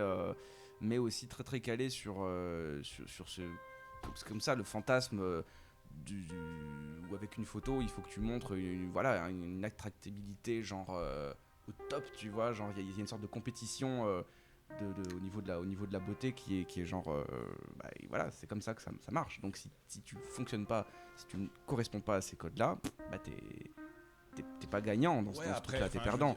Et donc il compte sur une certaine crédulité. Juste après crédulité. Hein. Coûte qu'à parler pour moi. Bim, drop mic. Alors, c'est parti. Mais je suis assez d'accord avec ce que tu dis et en même temps, j'aime bien avoir les deux points de vue dans une histoire. Je veux dire, ici, moi j'étais plutôt anti pour ce genre de choses-là parce que je suis plutôt pour le vrai contact et en même temps je dois... Un jour t'es devenu beau. Ouais. C'est temporaire. Deuxième drop mic en moins de 10 secondes. Hop. C'est temporaire, donc mesdemoiselles, page Facebook TICHE, Tige. Mais Facebook, son profil c'est le 5239. Pardon, Facebook ou Tinder? Sur Tinder c'est le 2378. Et voilà, vous pouvez le trouver. Et apparemment il a une très grosse tige à la hauteur de son humour. Oui, vous savez ce que si vous fait rire, vous savez ce que vous devez faire. S'il vous fait pas rire, vous le savez ce que vous devez pas faire. Mais donc voilà, je te donne le mic. Non, mais un jour j'ai une petite amie qui m'a dit que je prenais beaucoup de place dans sa vie et c'était pas un compliment sexuel. Mais en fait, ce que je veux dire, c'est que en étant allé sur Tinder et en voyant comment ça fonctionne et tout, je suis bien forcé de reconnaître que ça joue un côté bras de levier et ça permet de rencontrer des personnes, quoi. Après, tu rencontres aussi tout et n'importe quoi. Moi, j'ai rencontré des meufs qui, franchement, étaient des sources d'inspiration de stand-up parce que c'était des caricatures. Après, tu peux rencontrer des gens qui deviennent, franchement, des chouettes amis, quoi. Ça peut exister. Maintenant, quelle est la proportion de ça par rapport à tout le bullshit qu'on peut trouver dessus ? J'en sais rien. Je pense aussi qu'effectivement, le fait de jouer sur les photos et toujours sur l'apparence, il y a cette espèce de premier contact qui peut pas être un contact sympa. C'est pas comme si tu croises une meuf quelque part et soudainement ou un mec, hein, et soudainement tu dis justement elle m'envoie un message maintenant. Bla bla bla bla. Ok, donc, excusez-moi, je lisais mon... C'est le gars qui parlait que l'outil ne doit pas remplacer les vraies relations. Ouais, non mais ne pas les remplacer, mais il arrête son propre discours qu'il était en train de nous raconter pour aller regarder le message de la petite nana qui était une caricature ou pas, bien sûr, plutôt que continuer à discuter avec nous. Je dis ça, je dis rien, chers auditeurs de Coutk. Elle est en train de dire qu'elle aménage son intérieur. Je ne sais pas si c'est une invitation à une activité à faire ensemble. Cool. Mais donc... Écoute, allons voir. Elle habite où? mais Allons voir les limites de sa communication. Ouais, parce que non, mais c'est vrai, il faut des réseaux réels, tu vois, il faut créer des contacts réels. Ce que je veux dire, c'est que je suis bien forcé de reconnaître que ces outils sont des bras de levier, quoi, que ça permet vraiment de rencontrer des personnes. Après, qu'est-ce que tu fais avec ça, c'est toi que ça regarde. Et donc, les gens ont leur propre responsabilité par rapport à ça, quoi. Qu'est-ce qu'ils en font? On trouve tout et son n'importe quoi là-dessus. On trouve tout et son contraire, je veux dire. Libre aux personnes d'utiliser ces outils ou pas, et en l'utilisant, de dire voilà, moi j'utilise pour ça, ou dans ce cadre-là, ou dans ce cadre-ci, comme à peu près tous les services qu'on a à chaque génération. C'est quoi que tu veux faire de ces outils, quoi. Et il y a des trucs encore plus trash, hein. Il y a des applications qui sont vraiment pour coucher ou des machins du genre. Et là, effectivement, oui, en termes de besoin de reconnaissance, c'est de nouveau monétiser le fait que les gens ils ont envie de baiser. C'est genre tu payes 2 € pour avoir accès à notre site ou quelque chose comme ça. Ouais, des trucs du genre, quoi. Ouais. Il y a un autre truc que je voudrais lancer pour continuer à explorer les réseaux sociaux et qu'on n'a pas abordé ici, c'est le réseau social dont j'ai parlé dans son stand-up, ma mini-chronique. Ouais, le réseau social LinkedIn. Yes. Et là, moi, j'avoue, je suis dessus depuis des années. Et avec ce truc, j'ai eu genre 3 boulots. Et donc, de nouveau, à la base, je voulais pas être en ligne, mais je suis bien forcé de reconnaître l'efficacité d'un truc comme ça parce que c'est une forme de CV en ligne. Sans avoir payé LinkedIn Pro ? À un moment donné, quand j'étais entrepreneur, ouais. Parce que ça m'a vraiment apporté de la visibilité et tout et tout. Et que ça rentrait dans mes frais, etc. Quoi. Et donc à ce moment-là, moi, ça devenait une forme c'est un truc pour démarcher. C'est une publicité, quoi. Et mon réseau a aussi explosé via ce truc-là. Après, j'ai une approche particulière. Moi, à part les recruteurs, les personnes avec qui je suis connecté, j'ai au moins discuté avec eux quelques lignes. J'accepte pas juste une invitation d'un vieux pays qui veut. Enfin non, je veux ça, c'est professionnel, quoi. Donc c'est un réseau qui normalement a une approche professionnelle, mais c'est vrai que là aussi, il y a des gens qui commencent à dire qu'il y a une dérive et que ça devient une espèce de site de rencontre, des bazars comme ça. Ouais. Et c'est clair que si tu vois une meuf qui vient avec ses 2 têches sur sa photo LinkedIn, t'es là, ouais, je suis pas sûr que. Je suis sûr que je vais l'engager, mais je suis pas sûr que ce soit professionnel, quoi. Ah, mais il y a des dérives à ce niveau-là, alors. Il y a aussi des dérives là-dessus, quoi. Alors que normalement ici c'est une forme c'est de la visibilité, donc c'est une forme de. Est-ce que tu es contre scène. Que la féminité s'exprime? Enfin, c'est juste que parfois quand tu vois la photo, tu vois la différence entre une photo d'une jolie femme et une photo d'une femme qui, tu vois le profil un peu faux. Ouais, tu le vois. T'inquiète. En général, ouais, quand même. Mais donc ce que je veux dire, c'est que ça normalement c'est juste un CV en ligne, et là on est bien forcé de reconnaître qu'aujourd'hui ça aide quand même par rapport au fait de juste envoyer ton CV où tu vas juste avoir une réponse si t'en as une. J'avais encore une question. On a parlé de... Moi, il y a un aspect que je trouve quand même important, c'est au niveau de l'information, parce qu'on dit, ok, la responsabilité de l'utilisateur du réseau social par rapport à et tout ça, mais est-ce que c'est sa responsabilité de s'informer, ou bien est-ce que l'entreprise doit faire quelque chose, ou justement, on s'en fout, pour lui c'est gratuit? Bonne question. Pour moi, le petit truc de cliquer en bas, vous êtes d'accord et Parce que sinon, tu lis les 200 pages. Ouais, c'est vraiment pas acceptable. Je veux dire, comme dans tout contrat d'assurance ou autre, je suis désolé, ils te vendent un truc. En fait, on a inversé les rôles, c'est-à-dire, vu que tu achètes, tu es obligé, c'est ta responsabilité, si tu achètes, de lire tous les contrats, blablabla. Mais en fait, moi, je trouve qu'on devrait réinverser les rôles et prendre exemple sur, comme tu dis, l'artisan ou le petit commerçant. Lui, s'il veut te vendre un truc, il va devoir être sérieusement bon dans son vocable. Et donc, je voudrais que justement ces grandes entreprises, elles sachent faire des petits condensés suffisamment bien visuels et succincts pour que les gens aient envie de les lire. Et à ce moment-là, qu'ils prennent leur responsabilité d'information. Vraiment. Est-ce que je peux me permettre toute petite comparaison que je n'ai jamais entendue de ma vie et j'aimerais la formuler au moins une fois? Et donc elle sera dans les chroniques inutiles. Ok, vas-y. C'est une question. C'est une première pour tout l'univers. C'est une question. Elias va prendre un truc qui n'a jamais été fait. Je sais pas, moi j'ai jamais entendu. Je dis que moi j'ai jamais entendu, donc j'aimerais au moins le formuler au moins une fois. Qui, dans tout ce que vous connaissez, dans tout voilà, je fais appel à toutes vos connaissances, pas forcément à vos expériences, mais à vos connaissances, qui, c'est un personnage, fait lire un contrat à quelqu'un et le fait signer en le manipulant consciemment qu'il ne va jamais lire tout le contrat. Et la personne va se faire avoir en ayant signé et elle n'aura pas tout lu et il y a des choses qui sont dans ce contrat qui vont la compromettre fortement dans son intégrité. Ça peut être n'importe qui. Je parle de quelque chose de je parle pas d'un humain, je parle pas de vos connaissances, un concept. Là, je vous aide déjà trop. Ben, bon, je crois que n'importe quel négociateur, businessman, Oui, et qui est le représentant de tout entreprenant, ça? artiste, Non. il y a très bien des artistes qui vont essayer de négocier quelque chose de bien et qui vont dire Ok, c'est un l'exemple personnage non, mythologique. L'exemple qui me vient en reformuler tête. ta question parce que j'avoue que je comprends pas Je exactement. dis qui? C'est un personnage. Donc, tu veux un personnage quoi, fictif, existant, genre un avocat? Il représente les avocats aussi. Ah, tu veux dire le diable? Ah oui, Voilà. le diable. Ouais. Ah. C'est pas Faust. Attends. C'est pas Faust. Attends. Où est-ce qu'il est Jeu de mots culturel que personne n'a compris. Bien sûr que je l'ai compris, mais il fallait laisser les gens rigoler un peu. Nous invitons le diable. Pourquoi fais-tu ça? Pourquoi essaies-tu de nous manipuler avec des contrats? Mais non, mais c'est une sorte de règle établie.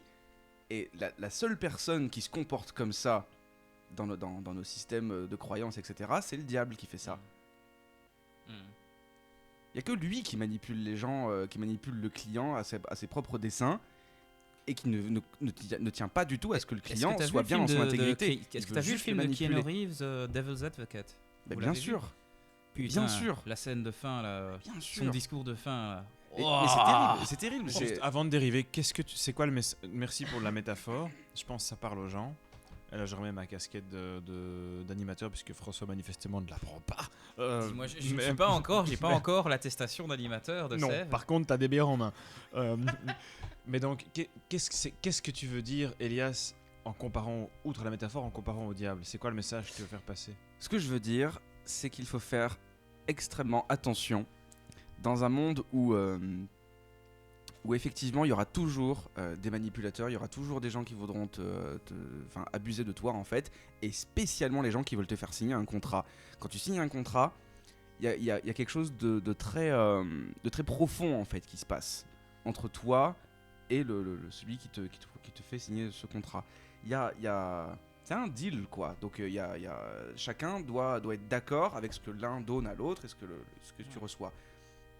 Dès l'instant où on te demande de signer parce que c'est bien pour toi, parce que tu vas te connecter avec plein de gens, parce que ton expérience va être renouvelée, tu vas rencontrer plein de filles, franchement, c'est cliché presque de le dire comme ça, mais il faut avoir une attitude de méfiance, genre quasi comme un réflexe en fait. Et il faut lire, il faut réfléchir, est-ce que je peux m'autoriser à laisser un peu de moi ou pas, et savoir vraiment ce que tu veux en fait. C'est la chose la plus importante. Pour revenir à ce qu'on disait, toi tu es pour le fait que les gens lisent vraiment les contrats.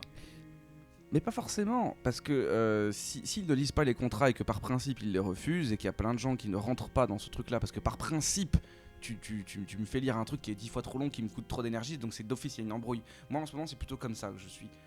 Donc il y a des sites où je me suis inscrit, il y a fort à parier qu'il y en a que je vais arrêter parce que ça me prend trop d'énergie en fait, c'est juste trop embêtant.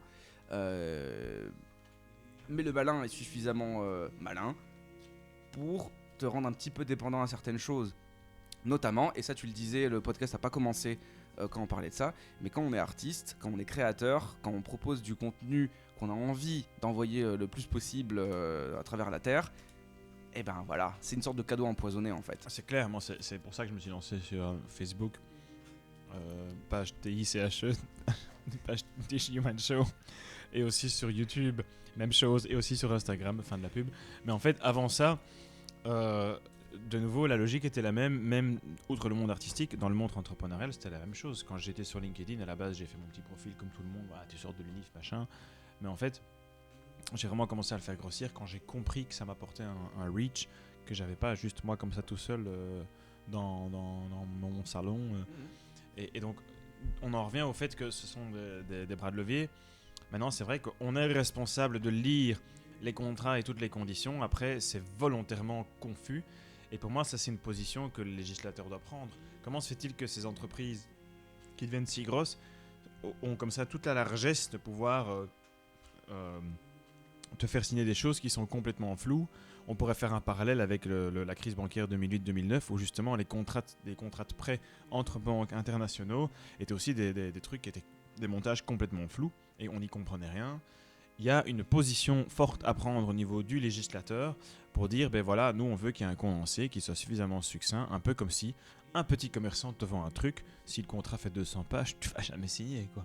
Donc en fait, il y a une notion de pouvoir derrière ces réseaux sociaux qui est augmentée par le fait qu'ils sont des réseaux et contre laquelle on peut seulement aller soit en n'y participant pas, mais ça n'est pas ce qu'on fait, soit finalement en ayant des requêtes et des requêtes et des requêtes et je sais pas, des pétitions, des trucs qui permettent de demander ok, moi j'aime ton outil, il est cool, mais en fait je veux qu'il fonctionne comme ça. Et je veux que ce soit ça que tu m'offres comme fonctionnalité, je veux comprendre ce que tu me mets dedans et je veux que tu le mettes par écrit parce que les écrits restent, quoi. Ou créer des alternatives. Mais j'aimerais bien répondre à un truc. Les alternatives existent. Elias, avant de te laisser parler, quelque part, pour toi, est-ce que ce n'est pas un symptôme d'un truc qui est beaucoup plus profond, qui est, au fond, on est dans un monde où l'entrepreneuriat est devant, et on est dans un monde, pardon, je vais être abstrait là, mais on est dans un monde où l'image est au-dessus du contenu, tu vois. Je veux dire, en ce moment, les artistes contemporains, c'est en mode, c'est beaucoup plus l'idée qui est cool, qui est importante, que parfois le contenu ou l'artisanat qu'il y a derrière. Tu sais, enfin, là, je prends toujours l'exemple du gars qui se dit, qui a mis une boîte en carton, c'est G d'ailleurs qui m'expliquait ça. Il fait une boîte en carton, tu vois, et il dit, il a mis des points d'interrogation, et il dit c'est le mystère parce qu'on sait pas ce qu'il y a dans la boîte, tu vois. Il a reçu 5 000 € pour ça, quoi. Tu vois. Je veux dire, maintenant, on est dans une période où en fait l'idée est beaucoup plus valorisé en fait que vraiment ton contenu ou ce que tu apportes réellement. Est-ce que pour vous finalement ce n'est pas beaucoup plus ça qui... Enfin voilà, j'aimerais avoir vos idées là-dessus. Non, parce que le mec il ment pas. Le mec il ment pas, il dit bah voilà j'ai une boîte, j'ai un point d'interrogation, est-ce que tu joues le jeu ou tu joues pas le jeu? C'est simple, et vu que c'est simple, c'est pour moi plus sain que quelqu'un qui dit regarde je vais te proposer quelque chose de complètement révolutionnaire. C'est son idée. D'ailleurs, c'est l'idée qu'il propose. D'ailleurs, tous tes potes y sont, donc il faut que tu viennes. Et oui, au fait, il faut que tu cliques ça en bas de la page. C'est typiquement un truc si tu mets une fable, bah, ce personnage qui fait ça, c'est un malin, c'est un diable, quoi. C'est ni plus ni moins que ça. Donc ce que je dis, c'est pas forcément qu'il faut lire le contrat, parce qu'on sait tous ce qu'il y a dans ces putains de contrats. On sait tous qu'il y a un moment, au début, quand tu commences à lire, t'es là en mode vous acceptez de vendre votre âme à Facebook, vous acceptez de vendre l'âme de vos petits-enfants à Facebook, vous acceptez de vendre votre sang à Facebook, vous acceptez de vendre votre énergie. Donc je sais pas. Bah, en tout cas, d'ailleurs Facebook, Zuckerberg, je t'invite à venir et à te défendre. Parce que ouais, j'ai lu ça dans ton contrat. Viens te défendre, Zuckerberg. Ouais, viens, paye. Quand tu dis que tu signes avec ton sang, mais l'énergie, c'est peut-être ce qui correspond le plus au niveau métaphorique avec le sang. Ok, tu donnes pas ton sang, mais ton énergie, c'est un temps incroyable. C'est aussi un pouvoir sur toi qui est incroyable. Ouais. Tu consens à la donner. On est dans un monde où le libre arbitre prime, tu consens à la donner. Eh oui. Je vais pas taper sur Facebook si je dis, moi je suis content de ce qu'ils peuvent m'apporter. C'est vrai que ça me saoule quand je poste une photo et que tu l'enlèves et tu vois, oui, ceci fait toujours partie de Facebook. Là, on peut discuter et quand tu n'es pas la main mise sur ce que tu postes ad vitam. Par contre, tu consens à poster. Donc à partir du moment où tu consens à utiliser l'outil, je fais l'avocat du diable. Et je me dirais, Facebook, il t'offre un service, t'es libre de le prendre ou pas. Oui, mais le problème, c'est que tu n'as pas la visibilité claire de tout ce que ça génère. Exactement. Et on c'est à côté là, oui. Toutes ces histoires qu'il y a eu quelques années après la création de ces réseaux. Par exemple, ce simple fait que quand tu envoies ton CV à une entreprise, cette entreprise peut tout savoir ce que tu as publié, par exemple. Tu vois ? Et elle peut arriver tôt ou tard sur un truc compromettant qui fera qu'elle va juste même pas te répondre. Donc en fait, on ne se rend pas compte de tout ce qu'on génère, à travers tout ce qu'on publie. Il n'y a pas une visibilité sur ce qui peut se passer en retour, en fait. Parce que c'est tellement diffus à travers le big data, mais en même temps, tout est à la fois un petit peu sauvegardé en fonction de ce que tu fais. Je peux répondre facilement à ta question de plusieurs angles. Ce qui peut se passer, c'est tout ce que tu fais sur un réseau social peut être retourné contre toi. Aux États-Unis, Facebook est utilisé comme preuve dans 90% des divorces. Mais si ça c'est expliqué, quand tu expliques comment ça marche le site, d'office tu auras beaucoup moins de gens qui vont l'utiliser. Ah oui, je suis tout à fait d'accord avec toi. Voilà. C'est ça. Mais clairement, à ce niveau-là, il y a un choix d'attitude à vraiment se rendre compte pour les gens qui ont peur par rapport à ce qu'ils font sur les réseaux sociaux ou en ligne. Parce que même maintenant, tu as des gens, il y a des trucs qu'ils ont fait il y a 10 ans. Hein, on l'a bien vu avec notre cher ami Monsieur Louis C.K. C'est bon, en fait, on a plus ou moins... Enfin, on a, pour ainsi dire, court-circuité sa carrière pour un truc qu'il a fait il y a 10 ans. Et donc, oui, on peut tout à fait se rendre compte, ok, moi il y a 10 ans, j'avais 20 ans, je crois que j'étais déjà sur Facebook. Oui, j'étais con, tu vois, j'étais pas la personne que j'ai maintenant et où je mettais des conneries et voilà quoi. Et oui, en effet, si une entreprise a envie, elle peut tout à fait aller sur mon ancien compte Facebook, aller prendre toutes ces infos et aller dire ah ouais, en fait, François, c'était un gars comme ça.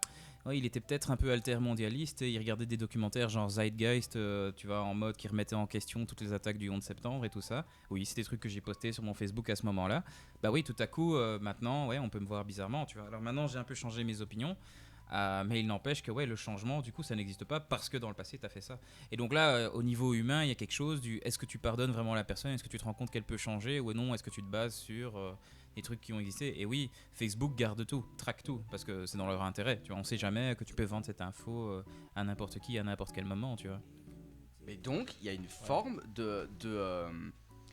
c'est cette fameuse métaphore de Big Brother, c'est-à-dire ceux qui s'en sortent le mieux par rapport au réseau, c'est ceux qui vivent vraiment ce qu'ils partagent, tu vois. Si t'es un peu trop cynique, si t'es un peu trop un mec qui est un petit peu trop alternatif, qui veut un peu remettre les choses en question, tu ne corresponds pas tout à fait à ce genre de truc, tu vois. Ceux qui s'en sortent le mieux, Instagram est genre, c'est parfait pour ça. Instagram, tu vois, ceux qui s'en sortent le mieux sur ce genre de truc, c'est vraiment ceux qui vivent ce qu'ils partagent en fait. Et c'est un continu, c'est un flux continu. Et ça nivelle vraiment genre vers le bas quoi. C'est pas du tout quelque chose qui est amené à faire en sorte, si tu as un minimum d'envie que le monde s'améliore, bah là c'est déprimant à souhait quoi. Parce que tout ce qui compte c'est ça, c'est ton image, c'est ton lifestyle, c'est pas du tout des choses qui font en sorte que le monde sera mieux. Ça va juste faire en sorte que toi, tu te fasses éventuellement un petit business et tu vas beaucoup améliorer le business du... Tout ça, au final, c'est... J'aimerais quand même voir les bases. Hein. J'aimerais quand même préciser que ce n'est pas la faute de l'outil, là, c'est clairement l'humain. Faut pas oublier que tout ça, c'est au niveau Exactement. Humain, tu vois. Parce qu'en effet... T'as des mecs qui ont des idées au bon moment et ça marche. Et puis, on peut que constater, en fait. Et s'adapter à ça, c'est très compliqué. Là, c'est vrai que pour le coup, je ne sais pas. C'est tellement le chaos. Ça fout tellement le chaos, cette histoire. Il y a différentes stratégies, comme moi je les comprends. Il y a ceux qui essaient d'être politiquement corrects tout le temps, tu vois. Il y a ceux qui le sont, donc eux ils sont pas en danger. Ah, eux ils sont safe. Et puis tu as ceux qui sont, comment on dit, discursifs, enfin qui rentrent pas dedans. Subversifs, voilà. Putain, merci. C'est un autre sif que je connaissais pas. Mais en gros, t'as ceux, mais même dans ta subversivité. Quelque part, il faut se rendre compte. D'ailleurs, est-ce que tu es important, tu vois? Regarde, moi, avec mes chroniques inutiles, quoi, on est 150. Moi, je crois pas que si je dis par exemple que Elio Di Rupo a touché des. Je vais pas dire ça.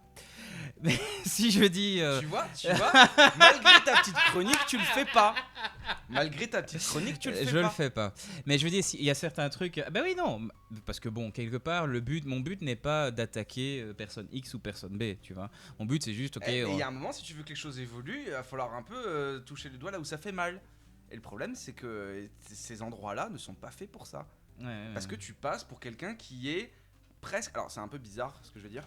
Mais si t'es quelqu'un qui est trop négatif ou qui va trop un peu faire chier un petit peu le système, etc., et que tu vas générer des commentaires négatifs, tu sais, avec l'émoticône qui fait grrr, ben t'es un petit peu un gars qui est un petit peu contre l'humanité. T'es contre, tu vois, t'es un petit peu contre je sais pas comment expliquer, t'es un peu un bad guy, quoi.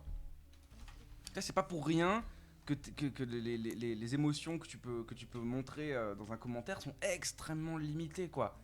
Et donc si tu es quelqu'un qui met beaucoup de grrr, bah ça aura des répercussions, mais tu sais pas c'est quoi.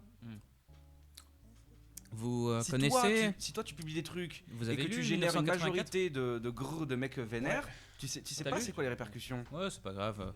Il devait parler avec sa meuf sur Tinder. Benjamin est à nouveau avec nous. Le stand-up est annulé ce soir. Cause météorologique. Ils ont des problèmes de matos. Ouais. Mais 1984, Newspeak. Tu vois ce que c'est? Newspeak. Oui. Tu vois ce que c'est? C'est bon, Elias? t'inquiète, je suis d'accord avec toi, oui. Moi, je dis oui, vas-y, explique. Mais en fait, les émoticônes, c'est un peu ça, quoi. Et c'est complètement ça. Mais c'est pas, non, les émoticônes, c'est pas ça. La novlangue, c'est. Si, la novlangue, l'idée, Non, c'est la tu novlangue, limites c'est le quelque chose- langage, comme ça les personnes n'ont que certains mots pour exprimer ce qu'ils Ouais, ont, mais là, on parle et du de coup, ils savent langage. plus exprimer ce qu'ils sont. Les Mais émoticônes, l'émoticône, c'est c'est des ça aussi. émotions un peu pures comme ça. Mm. Et des émotions, genre par exemple, c'est vrai que sur Facebook, tu peux avoir un panel d'émotions un peu plus compliqué. Mais ce panel d'émotions un peu plus compliqué, c'est quand tu postes quelque chose et que tu veux dire aujourd'hui je me sens comme ça. Et donc là, pour le coup, tu as une liste assez incroyable. Elle n'est pas non plus complètement complète. Ouais, et elle est assez limitée quand même, mais c'est quand même assez large. Tu dois avoir, je sais pas, plusieurs dizaines d'émoticônes. Mais tu peux uniquement faire ça quand tu publies quelque chose, pas quand tu réagis à quelque chose, tu vois. Et donc, ce serait tellement différent si tu pouvais dire, si tu pouvais répondre à une photo ou à un commentaire, si tu pouvais répondre, Ça me laisse pensif. je me sens perplexe. T'as même pas perplexe, tu vois, t'as juste content, pas content, ouah. Enfin, c'est quoi ça? Ha ha ha. Ha, ha, ha. Et alors ça, c'est une sorte de novlangue. Pleure. Mais c'est des novlangues très. C'est comme les enfants qui utilisent des vignettes pour dire ce qu'ils ressentent ou un machin. C'est quelqu'un qui est triste, c'est quelqu'un qui a la bouche qui est vers le bas, quelqu'un qui est joyeux, quelqu'un qui sourit. Bref, la novlangue, elle existe, c'est la langue des marketeurs. C'est la langue de tout ce monde de communication. Donc, peut-être pas forcément les politiques. Les politiques utilisent une sorte de langue complexe, mais aujourd'hui, Ouais, les la politiques langue de utilisent bois. de plus en plus la novlangue. Mais la Le bois est novlangue, très elle complexe, existe déjà. Benjamin. Elle existe déjà, on pourrait citer plein de... Mais là, pour le coup, c'est un autre podcast. Ouais, je suis pas. Il Franchement. nous faudrait quelqu'un comme Franck Lepage. Je m'excuse si j'ai pas participé du mieux parce que j'ai eu des mauvaises nouvelles, mais par un réseau social. Mais C'est quand même génial. démonstration. Oui, enfin, ça pourrait être un téléphone avec des SMS, hein, ok? Ça pourrait. Parce que j'ai pas parlé de ça. Non, mais, mais, c'est y a- fait chier à cause du temps et le bazar. Faut pas mélanger le réseau social et puis le le simple fait de communiquer avec des gens à travers une messagerie ou à travers son numéro de téléphone. On pourrait en parler Tu vois aussi. Non, mais là, voilà. Démonstration, grâce à un réseau social, je sais que le stand-up de ce soir est annulé parce qu'il a plus sur le matos. Bon, c'est con. Mais pour en revenir à ce que tu disais que j'ai oublié et qui va me revenir dans quelques secondes. 3, 2, 5. Un, On parlait 10, de novlangue, 24. on parlait. Oui, ça c'était un autre thème du Chronique Inutile où François m'invitera, il le sait pas encore. Mais effectivement, le discours creux, c'est un truc de taré, quoi. Et alors ici on dérive un peu, on s'amuse, mais je pense qu'effectivement c'est un truc qui est manié dans les médias, dans les politiques, etc. Et ça fera l'objet, tu peux noter grand prêtre, ça fera l'objet d'un autre... Je demanderai à Koutk s'il si valide. Koutk est d'accord, parce que ça c'est larguer les écoutes, enfin c'est un thème en soi, quoi. Il y a plein de Koutk à dire là-dessus. Ça devient comme Schtroumpf en fait. Non, mais il y a un super type qu'il faut vraiment que les gens découvrent, c'est Franck Lepage. Il est quand même assez connu. Hein. Il a créé ce qu'on appelle les conférences gesticulées. Donc c'est un mix entre une conférence donc très sérieuse et un one-man show très très rigolo. Mais dans ce délire de novlangue, il y a vraiment plein de choses à apprendre. Et notamment ce délire, aujourd'hui c'est complètement installé, c'est de toujours tourner les choses par la positive. Clairement. Donc tu Mais vois par autre, exemple, Mais si c'est fait de façon saine, moi j'adore ça parce que il y a une canette qui s'est cassée la gueule. Yep. Si c'est Elle est fait vide, de façon heureusement. saine, et je t'interromps volontairement, moi j'adore ça. Le problème c'est quand c'est fait de façon gaga pour éviter de parler de certaines choses. Mais à ce moment-là, il ne s'agit pas de formulation positive, il s'agit juste de nouveau de ne pas dire les choses. Tu peux très bien dire les choses et garder un discours qui soit positif ou une formulation qui soit positive. Éviter les ne pas, ne ferait-on pas, n'irait-on pas. Moi, je suis d'accord d'avoir une formulation positive. Ce qui me saoule, c'est quand c'est une façon d'éviter le débat, quoi. Non, il y a des fois où c'est vraiment quelque chose de négatif. C'est vraiment quelque chose de négatif. Et tu vas trouver une formule qui va te raconter la chose de manière ah bah ça va, c'est pas si grave. Alors qu'en fait si. En fait, ce qu'il veut dire, c'est tu n'as pas une faiblesse, tu as des choses à améliorer. Tu vois. C'est de cet ordre-là que tu Et parles. en quoi tu lis ça aux réseaux sociaux? Tu penses que c'est quoi, un stimulant pour ça? Je crois qu'il était électron libre là. Non, électron libre dans le sens où il y a tout ce côté, c'est à travers tout ce qui est politiquement correct que les réseaux sociaux appellent. Et donc c'est juste t'as plein de petits paramètres qui se mélangent, quoi. Mais je pense que ça fera l'objet d'une autre émission. Pour me raccrocher à ce que vous disiez, je vous remercie. Je pense juste qu'en fait, il y a un truc que je voudrais encore dire sur les réseaux sociaux, c'est que Moi, je voudrais inviter à se méfier de 2 choses. C'est que les réseaux sociaux, on ne sait pas vraiment dans quel sens ça peut partir. Je crois que ça peut partir dans tous les sens. Et je vais parler en qualité d'humoriste. J'ai pas dit en humoriste de qualité. Je veux dire, le fait qu'on raconte des tas d'histoires sur les réseaux sociaux, il y a ce que j'appellerais moi l'humour internet, l'humour un peu con. C'est drôle, ça répand beaucoup de choses en tant qu'artiste. C'est quelque chose qui me stimule. À côté de ça, moi, j'ai peur que ça devienne une forme de Shazam qui fait en fait que tu vois quelles sont les choses que les gens apprécient. On avait cité ça plutôt dans l'émission en disant ben voilà, les gens apprécient telle ou telle chose et donc c'est les pubs qu'on reçoit, etc. Et ça canalise les recherches des gens puisqu'on leur donne ce qu'ils sont en train de rechercher. Et moi, j'aurais peur qu'au niveau artistique, il y ait ce même phénomène comme il y a dans Shazam où en fait finalement les données de Shazam sont vendues à qui ? À ceux qui veulent produire de la musique parce qu'on dit c'est ça que les gens veulent. Mais ça tuera la créativité évidemment parce qu'il n'y a pas un Supertramp qui va sortir de nulle part. Et donc en tant qu'artiste, ce serait, et je voudrais moi finir là-dessus, ce serait ça mon souci avec les réseaux sociaux. Je voudrais que ça reste un exutoire de créativité, si possible avec pas trop de haine mais plutôt de la confrontation saine. Par contre, je voudrais pas que ça devienne un canal de la créativité parce que c'est pas du tout le même modèle une fois qu'on l'enclave dans des limites quoi. Et je finirai en disant que contrairement à d'autres réseaux dont on a peu parlé comme YouTube et des choses comme ça, si c'est un réseau social, Facebook c'est pas le pote des artistes dans la mesure où on en a vraiment besoin, mais que c'est pas l'endroit qui est le plus reconnu pour les droits d'auteur aujourd'hui. Ça il faut le savoir quoi. C'est compliqué au niveau de la maison des artistes de Bruxelles qui est quand même la plus grosse. Quand tu t'inscris comme artiste, c'est compliqué Facebook. Donc en fait, c'est un peu ce qu'on appelle un faux ami. Tu en as besoin, ils t'apportent des choses, mais dès que tu commences à parler business, bon, c'est du business dans tous les sens dans tous les sens du terme. C'est très compliqué. Ça dépend. C'est-à-dire c'est que très compliqué. ce que tu mets sur eux... Mais ça vaut la peine de le dire ici. C'est-à-dire qu'on en a besoin, mais n'allez pas tous croire que... Et je ferai un petit appel, n'allez pas tous croire que dès qu'on est sur Facebook, ça y est, c'est la folie. Non. Et c'est pour ça que c'est important que les gens likent les pages. Cette fois, je fais pas de la pub. Que les gens likent les pages ou qu'ils likent les vidéos. Chronique inutile, par exemple. Oui, mais vraiment, c'est important. Ça a l'air de rien, mais cliquez sur je like la page, cliquez sur je like la vidéo, visionnez la vidéo. Ce sont les 3-4 données qui sont utilisées par les maisons d'artistes pour voir si tu es en train de prendre de la place comme artiste et si on peut te rétribuer sous forme de droits d'auteur qui eux-mêmes sont ridiculement bas. C'est horriblement bas quoi. Je savais même pas que ça existait, hein. Moi je pensais que c'était 0 parce que ça appartenait à Facebook normalement tout ça. Tu peux après faire de la pub et tout mais tu tu peux demander une rétribution mais tu as besoin de milliers de likes et de visionnages de vidéos. On parle en milliers et en dizaines de milliers. Je rigole pas. Et donc c'est important que les gens le fassent comme ça finalement on s'attribue l'outil de Facebook. Sinon c'est juste Facebook qui gagne le fait qu'il y ait des gens qui pourraient être créatifs et pour avoir un reach mettre leur bazar en ligne, mais c'est Facebook qui est consulté et qui vous envoie des pubs. Donc si vous voulez vraiment rendre service aux gens qui essaient d'utiliser cet outil, la seule chose à faire c'est de liker et de visionner leur truc. C'est tout. Là, on joue avec les règles du réseau social, mais on essaie de les attribuer finalement à l'artisan de départ pour reprendre ce que tu disais, Elias. De se les rapproprier, ouais. Voilà quoi. Mais je ferai le parallèle avec la grande distribution et les petits produits de petits producteurs. N'allez pas croire que parce que vous achetez un fromage cher chez Carrefour, n'allez pas croire que du coup tout revient un producteur. Non. Par contre, il est clair que plus ce fromage-là va être liké, si j'ose dire, va être repris, va être consulté, va être partagé, etc. Plus ça va donner du poids à ce producteur-là. C'est la même chose pour un artiste. Et c'est là qu'on peut s'attribuer les avantages d'un réseau social. Et c'est la même chose pour toute personne qui aurait quelque chose à dire et qui voudrait jouir de cet outil. Voilà.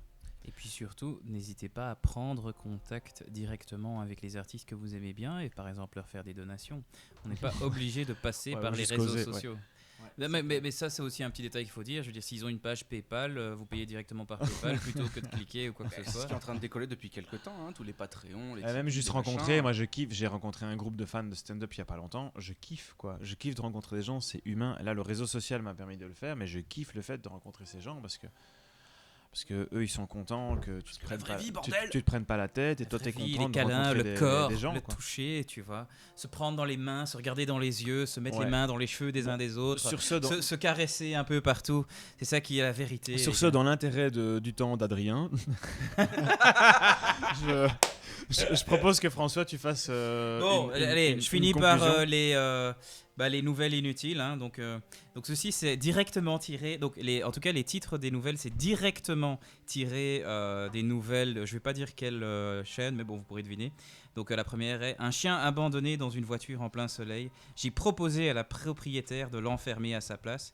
La réponse: oui, mais alors vous venez avec moi, j'espère.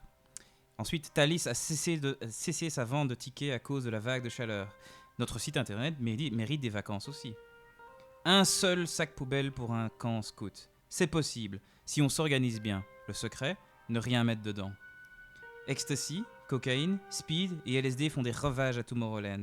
On ne peut pas tout contrôler, dit l'organisateur. On a essayé, mais on a failli avoir une overdose. Tesla perd beaucoup plus d'argent que prévenu. L'action s'effondre. Elon Musk attribue cela à la perte de popularité de la gourou apocalyptique suédoise. Elle est suédoise, Thunberg ? Ouais. Ok, parfait. Facebook condamné à payer une amende de 5 milliards. Ça fait cher pour être laissé tranquille. Tupperware, le compagnon de route des femmes libérées. Parce que rien ne dit femmes libérées comme des boîtes en plastique. Le sexe, langage universel. Je me pose la question, quelle est son grammaire, son vocabulaire, sa conjugaison, tout quoi. Et ensuite, pour terminer, la gastro-entérite attaque la France.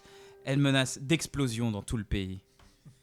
Voilà, j'espère que vous avez kiffé et je vous souhaite un bon moment Merci en à voiture. tous et donnez vos feedbacks Merci parce à que vous. c'est grâce à Et ça que ça va likez la évoluer. page, cliquez la page, visionnez la page YouTube, parlez-en à vos amis. Donnez vos feedbacks, trollez, tout le Trollez, bazar. donnez le feedback, Partagez, attaquez-nous. partagez. Si vous voulez savoir, Elias, il a des origines arabes, donc attaquez-le là-dessus si vous C'est voulez. dégueulasse, je m'en vais.